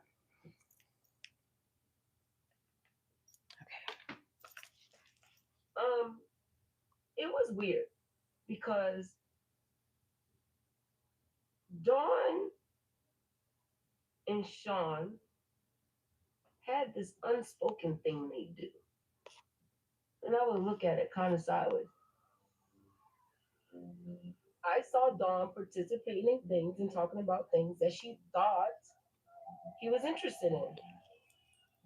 How many women or men have you talked to ever and asked them if they met a billionaire, what would they do to try to be his significant other? Come on, take a little tour with me real quick.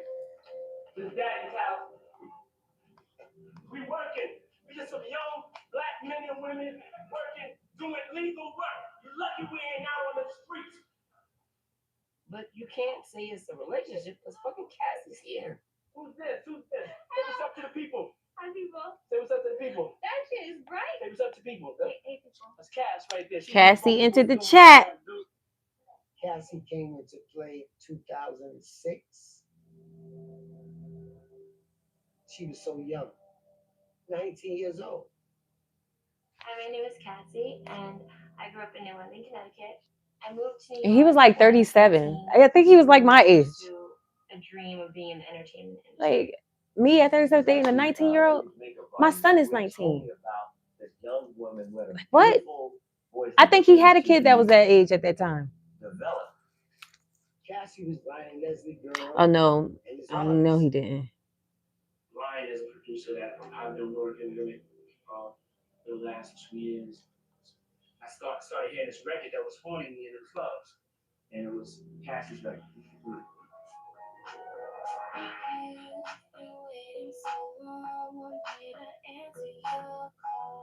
I saw something that the whole world would fall in love with. About 2 weeks later, she was doing a record.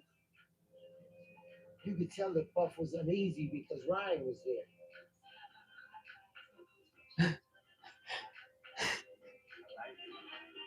Dude is a sociopath.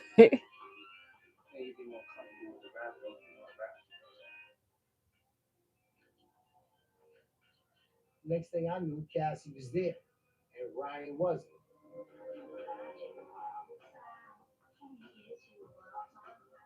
All of a sudden, yo, Cassie had a 10-album deal. Who does that? 10 albums. That's what I be talking about. Like what? Poor baby. He's like a cat. You know how a cat sneaks up, but a cat knows what it's gonna do? He took his time. Oh, she sound nice. And this was right before the Ciroc deal. Yeah, nice little My voice. alliance with Ciroc will revolutionize the spirits industry. I ain't never liked Ciroc. Especially that. I don't like Amaretto. Ugh. And they said, yo, if you can move 1 million cases of this, they offered him a crazy number, like $100 million bonus or something like that. And Puff looked Bonus. and he said, "Watch this, yo. The smoothest, the greatest." $100 million bonus? No, that's some evil money. He just went to work, and I just put him in a whole different type of category. How much are you worth? Priceless. I represent the first wave of Black economic power. That's the market value for my people. It was crazy to me because It's so sad because as much of a genius as he is, what he could have done. I was more of a street dude, back and forth in jail, and I didn't. Must have been before the cigarettes. Open to us, and I was. Well, he used to be handsome. Shoot this Kathy video. Maybe we can find Kathy. Puff was introducing Cassie to a life that she had never thought she could. Oh, she got that side cut.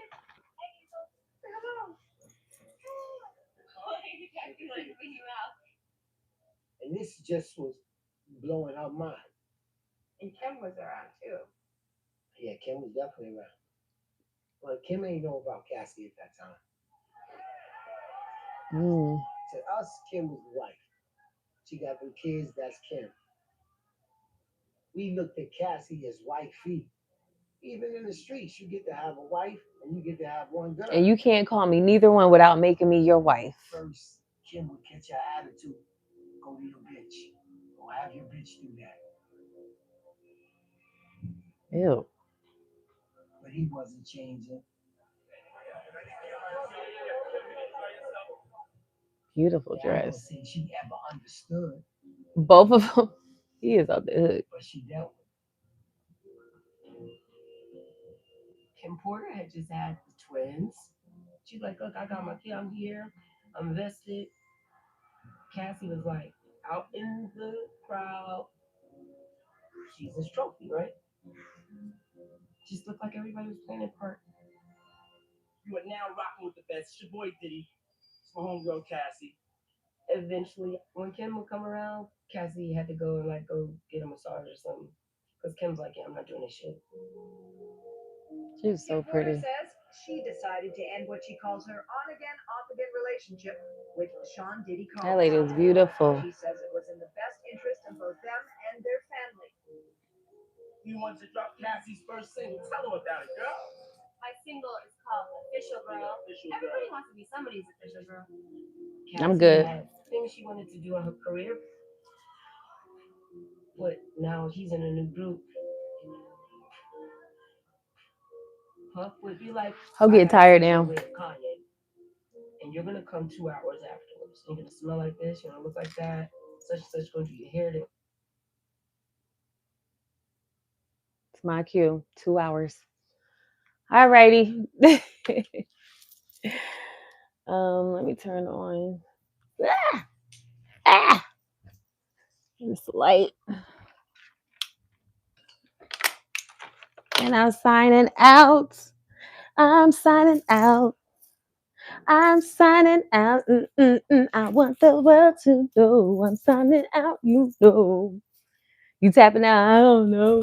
I am going to watch the rest of this. Let me move this now. Let me put this on the charger because the thing is, I be forgetting to put this on the charger. I'm signing out. Okay, let me stop. Yeah, man. Okay, so now they're getting to the stuff I'm already familiar with. I think the first part of this series I wasn't really familiar with, the first 2 episodes. So this Official Girl episode, I really don't care about. Like, I don't. I sat through the trial virtually, with people that were actually there. I really need to fix. I really wish I could find my glue because I would love to fix this right now. It's pissing me off. This too. And then I got to do this one over. Anywho, but I don't really care about I already know about her story. You know what I mean? He paid all her bills. He was. And this is why. This is what Why y'all keep asking me why I'm single? I just got asked that today after I posted the short. And it's not just men, it's women too. But I don't mind sharing. I don't mind sharing. I don't mind sharing. Because it's important that I share, so that people know that they have options and you don't always have to choose a relationship, before you're ready. You know what I mean? But this is the reason why right here, because the type of man that I do want a man of value. But in no way, shape, or form do I want that man to feel like, oh, you paying for this, everything, my whole entire life where I need to depend on you and I can't get rid of you and I got to tolerate your BS because if I don't, then I lose everything. No, it's not how it's going to work with me. I'm not going to have to worry about my rent because of you. I'm not going to have to worry about my car because of you. The clothes I wear because of you, my kids, because it's just not going to happen. I'm going to build myself up so strong and powerful as I've been doing the last 6+ years, so that when a man comes to me, he is an addition. He is not an upgrade. Okay. It's a difference. It's levels to it. You know what I mean? So that's just all I'm doing. I'm focusing on me right now. It took me a minute to figure out what I wanted to do. And that's what this time of being single did for me. It made me realize what I wanted to do. You know what I'm saying? So I'm single because I'm getting my ish together all the way. I still got a long way to go and my ish is still not together. You know what I mean? But I'm on the right path and I came a very, very long way. And I just thank God for that because honestly, God is good. I just want them to speed this part up. I don't care about the Cassie part. Only because I already know it. If you gonna take somebody that young and make them wifey, then I feel like you're supposed to protect them. Ooh. But it didn't turn out like that. I had a friend who Not me on Facebook and on live. She put me together with like a whole package on like different places online. This dude, I don't like him. A couple of weeks, I just got a random phone call from someone who sounded like she looked amazing. Great voice. I remember that. She had a really good voice. She asked me to come to a Manhattan hotel. I believe it was the London Hotel in Midtown. Woman opens the door and she's absolutely beautiful. She has a bathrobe, a red wig on. In the room, there was like maybe 12 bottles of Ciroc on the table. She tells me that I'm there to please her for her husband. They're married. They like to spice things up. This guy comes down the stairs. He had like a shirt tied around his face, and he kind of threw on a fake voice to make himself sound like he was from the South. And he went by the name of Frank Black.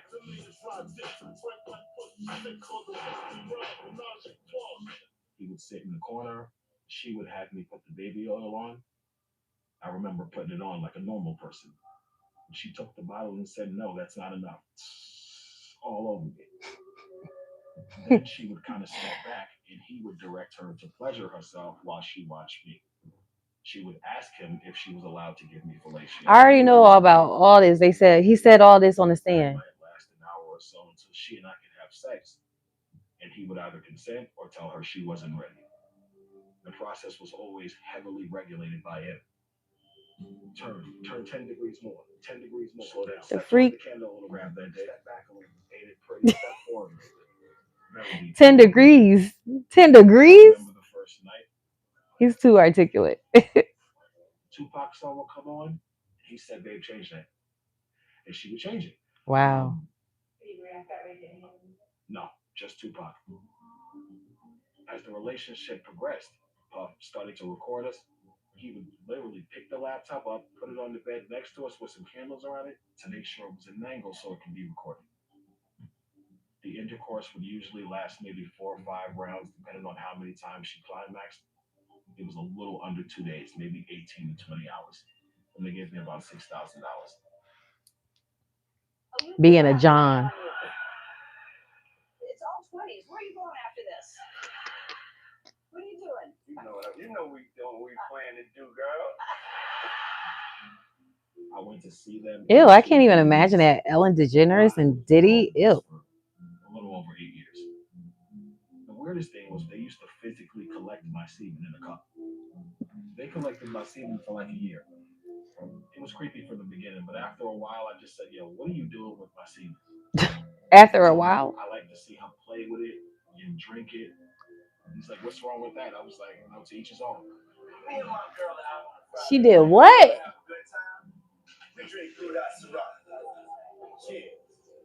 But after that, they never asked me about it again. They never collected it. This is me. I want to throw up. Of the month on a Drink it. Drinking and swallowing are two totally different things. Blech. Blech. Why he looking all devious and it's always in his eyes? He over there like. Directly arranged my transportation, but he was responsible for the reason I would go from New York to California, New York to Miami. Come on, the party has begun. Yeah. Happy Biggie Day. Let's go. For instance, This dude. every March 9th, the day Biggie got murdered, they would fly me to wherever they were. You celebrating his death that you done set up. For 3-4 days while I had sex with And Janice and Wig sit down. I can't stand his mom. I don't know if that was his As a mother, I can't stand Diddy's mom. But they always called me on March 9th. Yeah. Oh, wait, I just can't. Like, that's the only thing I care about in all of this is Biggie and Pop. Happy Biggie Day.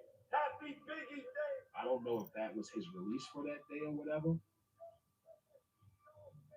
But they always called me on March 9th. Yeah. That's so pathetic, man. In the beginning, he never had sex with her when she and I had sex. He never touched her. As the relationship progressed, he began to join the encounters where, like, I would go, he would go. I would go, he would go. It was just constant That is sex. so nasty. Maybe like a day and a half into this, That is I asked so. her, like, "Yo, how the hell do you guys stay up like this? You guys are up like 2 or 3 days, like nothing's happening." And you were there. Like, She an ecstasy pill. We take this, it's good. She literally talks me into taking E for the first time. And after I took the E with her, we would easily have sex for 2 or 3 days, no problem. oh yeah, you gonna be up for 3 days. That's for sure. Clean as a whistle. He didn't drink alcohol, and he did not like drugs. He didn't want any of that around him. But there was a time with Kim Porter where they had gotten into some argument, and either she broke a bottle and sliced his wrist, or he, in desperation, sliced his wrist. I did hear about this. I think it was in court. Hold on. What did it say? A private doctor.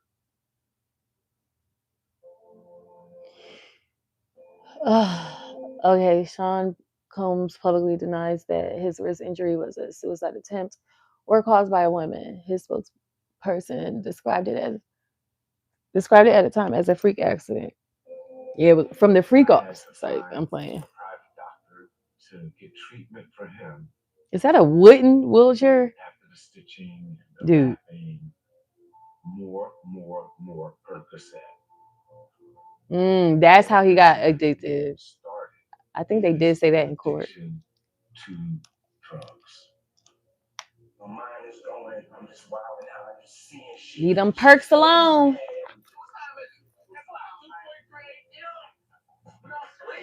It's past that.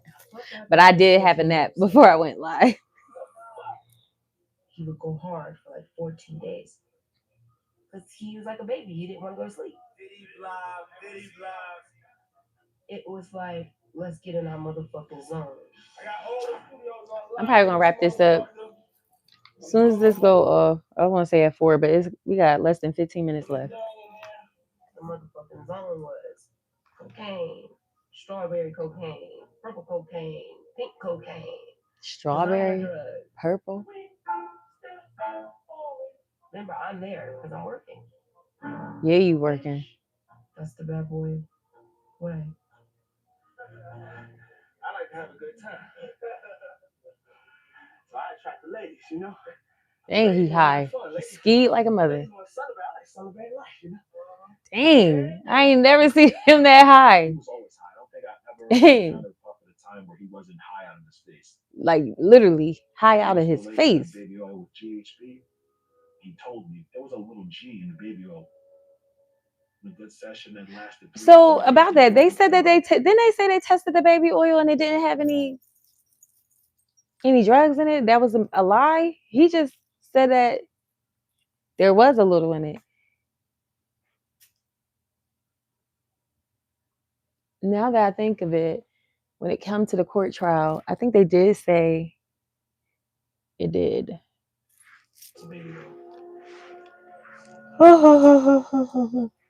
One time in particular, I remember he was I'm hungry too. This was kind of short. I'd have some rice and beans. And she says, "No, you know, I have a career. I have things to do."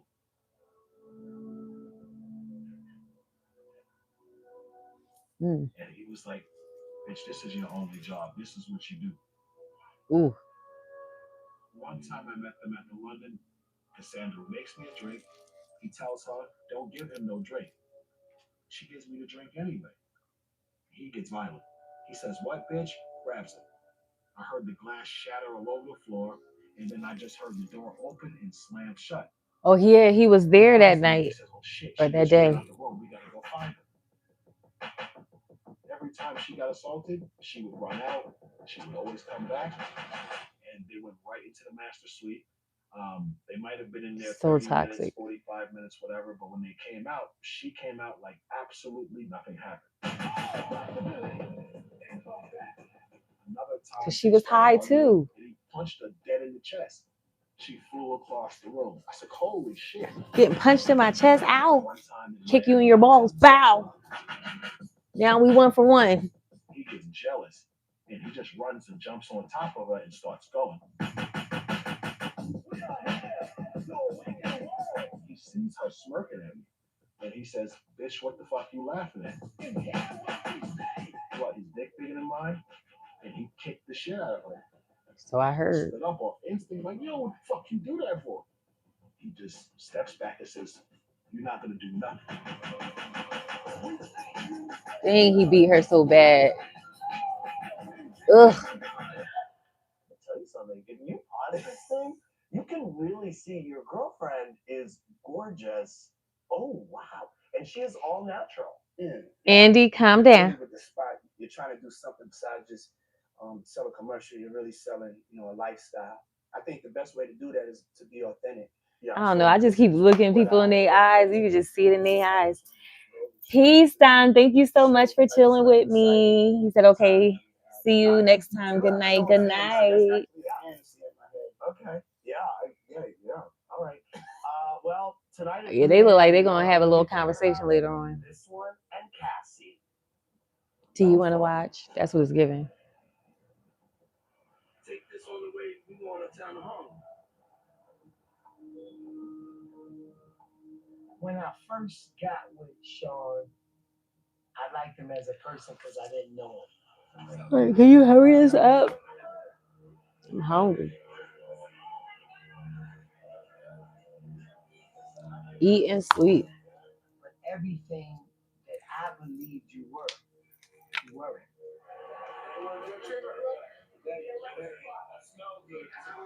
We all felt that way about the Diddler. Unfortunately, it's not who we thought he was. And that came from me seeing what mattered the most to him. And the way Power. that you treat other people. I began to see him use the culture that he came from only when he needed it. Now you walk around hard because you know that the world turned their back on you. There's a lot of other efforts that still standing by Diddy's side. Anytime.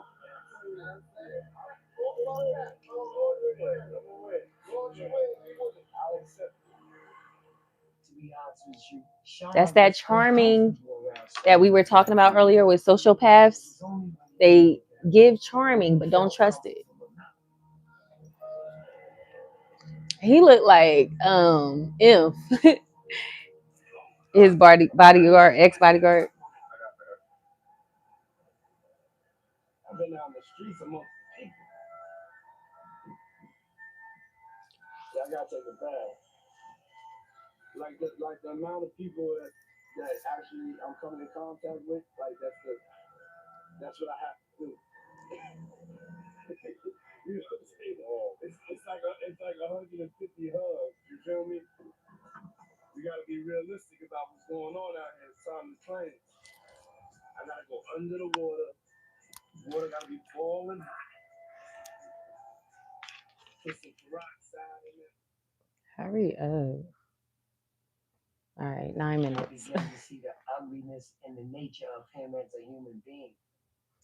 How many more episodes left? The only thing he cared about was himself. Because he's a sociopathic narcissist. Who the freak is that? Cassie. Cassie has like the most beautiful energy. Then there was this like sad part about Cassie. Oh, excuse me.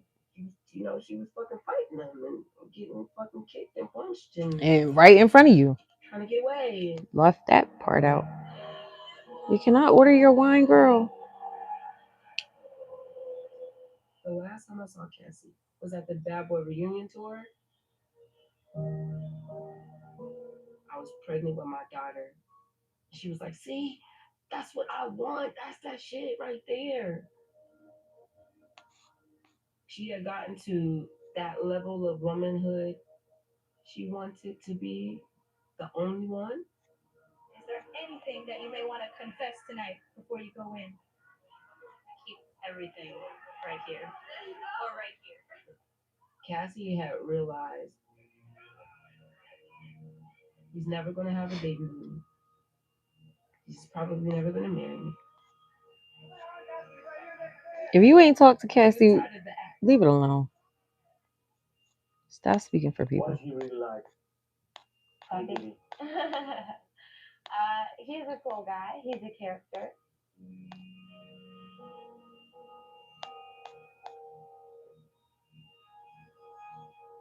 I've never been a good boyfriend.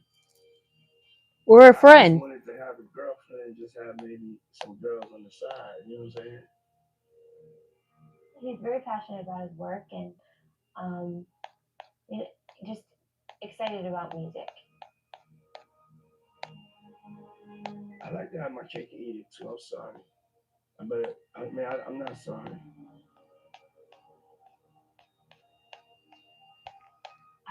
He's just a really good guy. He's a good guy. What she look like?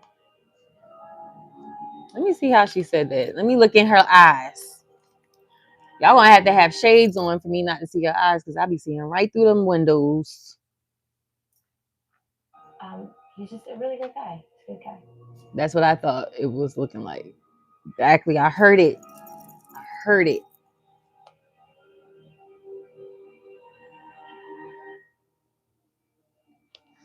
Dang, the way he effed her up, yo. Type of woman I am, he definitely would have been gone that night. For sure. Put your hands on me like that if you want to. That is so evil. Like, how, like, I just can't stand when people don't have regard. In a bombshell lawsuit, Cassie Like, that is just so evil, man. That girl was curled up. Physically and sexually abused her. She's scarred for life, unfortunately. Can you describe what happened the day that Cassie lawsuit? I felt very sad for her, but it was also validation to know I'm not the only one.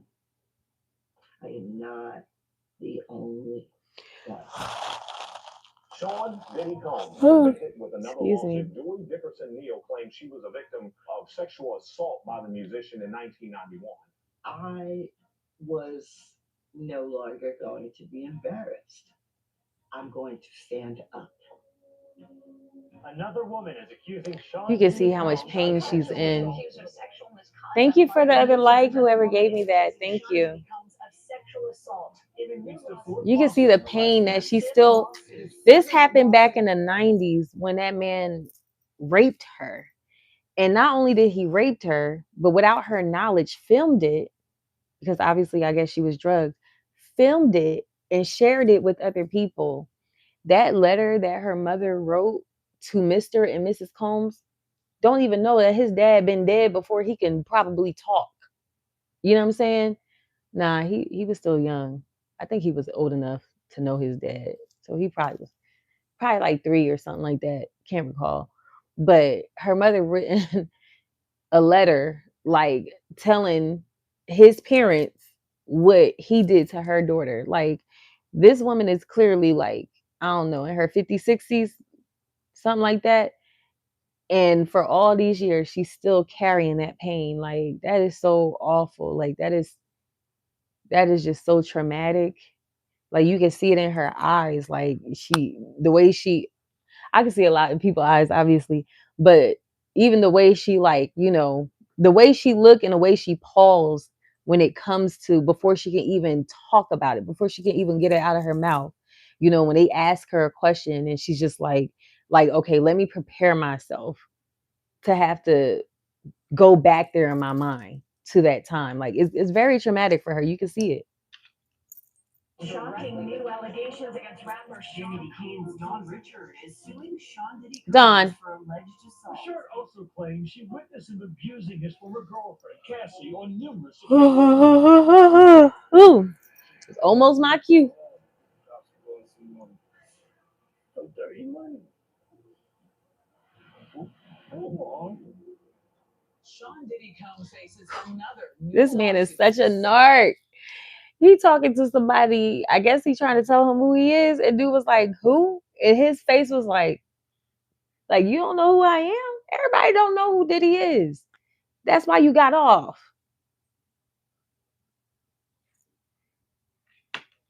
Richard also claims she witnessed him abusing his former girlfriend Cassie on numerous occasions.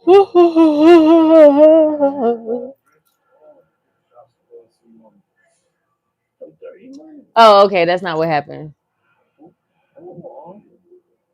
Sean Diddy Combs faces Oh, that's somebody else. I don't know what those two. I don't know what that was. I don't know if that was a stranger. I don't know what that was. It's like David and Goliath. Oh, look at those marble floors. Ugh. Is that his house or just a hotel? What hotel is that? The W? Four Seasons. I'm like, what the fuck? And then once that person gets a wound, now everybody's gonna speak out. Some of these civil claims involve trafficking, and that's something the SDNY can investigate. That's the one I want them to narrow down on, the trafficking, especially. Investigators raided his homes in Los Angeles and Miami today as part of a human trafficking investigation. I don't know what level of brokenness, disease is going on. God told me to do nothing, so I gotta do what God told me to do. And when I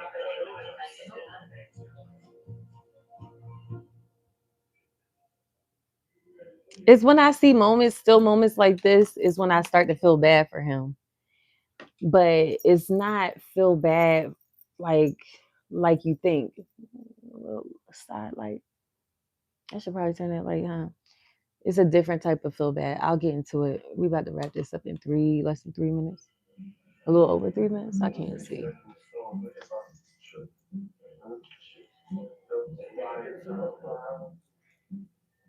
And he's still listening to that song, huh?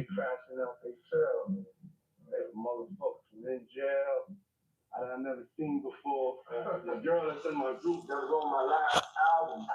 On my last album, now all of a sudden I'm this person, I'm this monster. Fuck that, man. Dude is a sociopath. Gloves coming off. Gloves been off. That's why you in jail.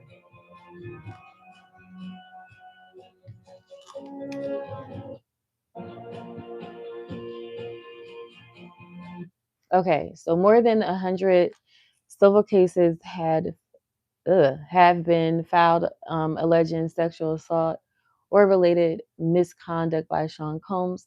As of airing, 77 cases are still pending.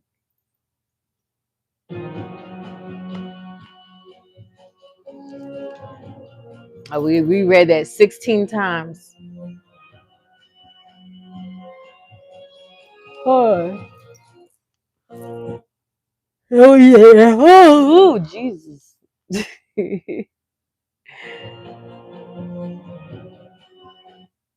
We read that one 16 times. Go back. It sounds like Egyptian music.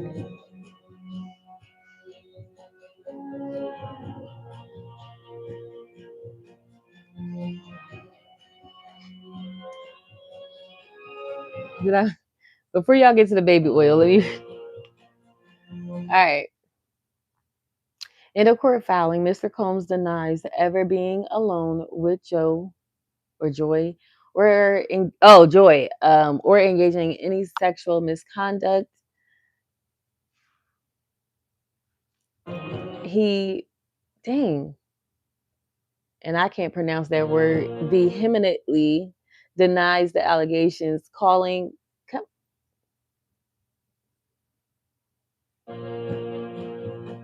them, keep going too fast, calling them false or salacious. As of airing, the case still remains pending. When did she file? Sean Combs and Cassie Ventura have both denied claims that the baby oil used during the freak was laced with any drugs. Yeah, but okay, so that's what it was. So, all right, that's what I was saying earlier. Okay, so the sex worker, he was alleging that Cassie told him the baby oil was laced. It had a little bit of GHC or something like that, he said. They denied it, and I believe the federals confirmed that the feds confirmed that they tested the baby oil, and they tested all the baby oil, and they haven't found any traces of drugs.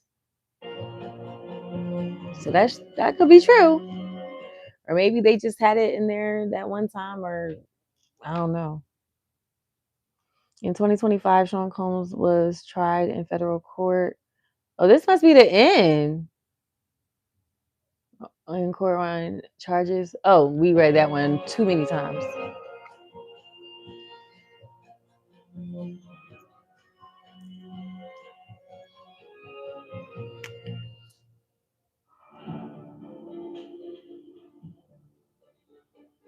Oh, there's one more left. All right. I'll watch it on my own time.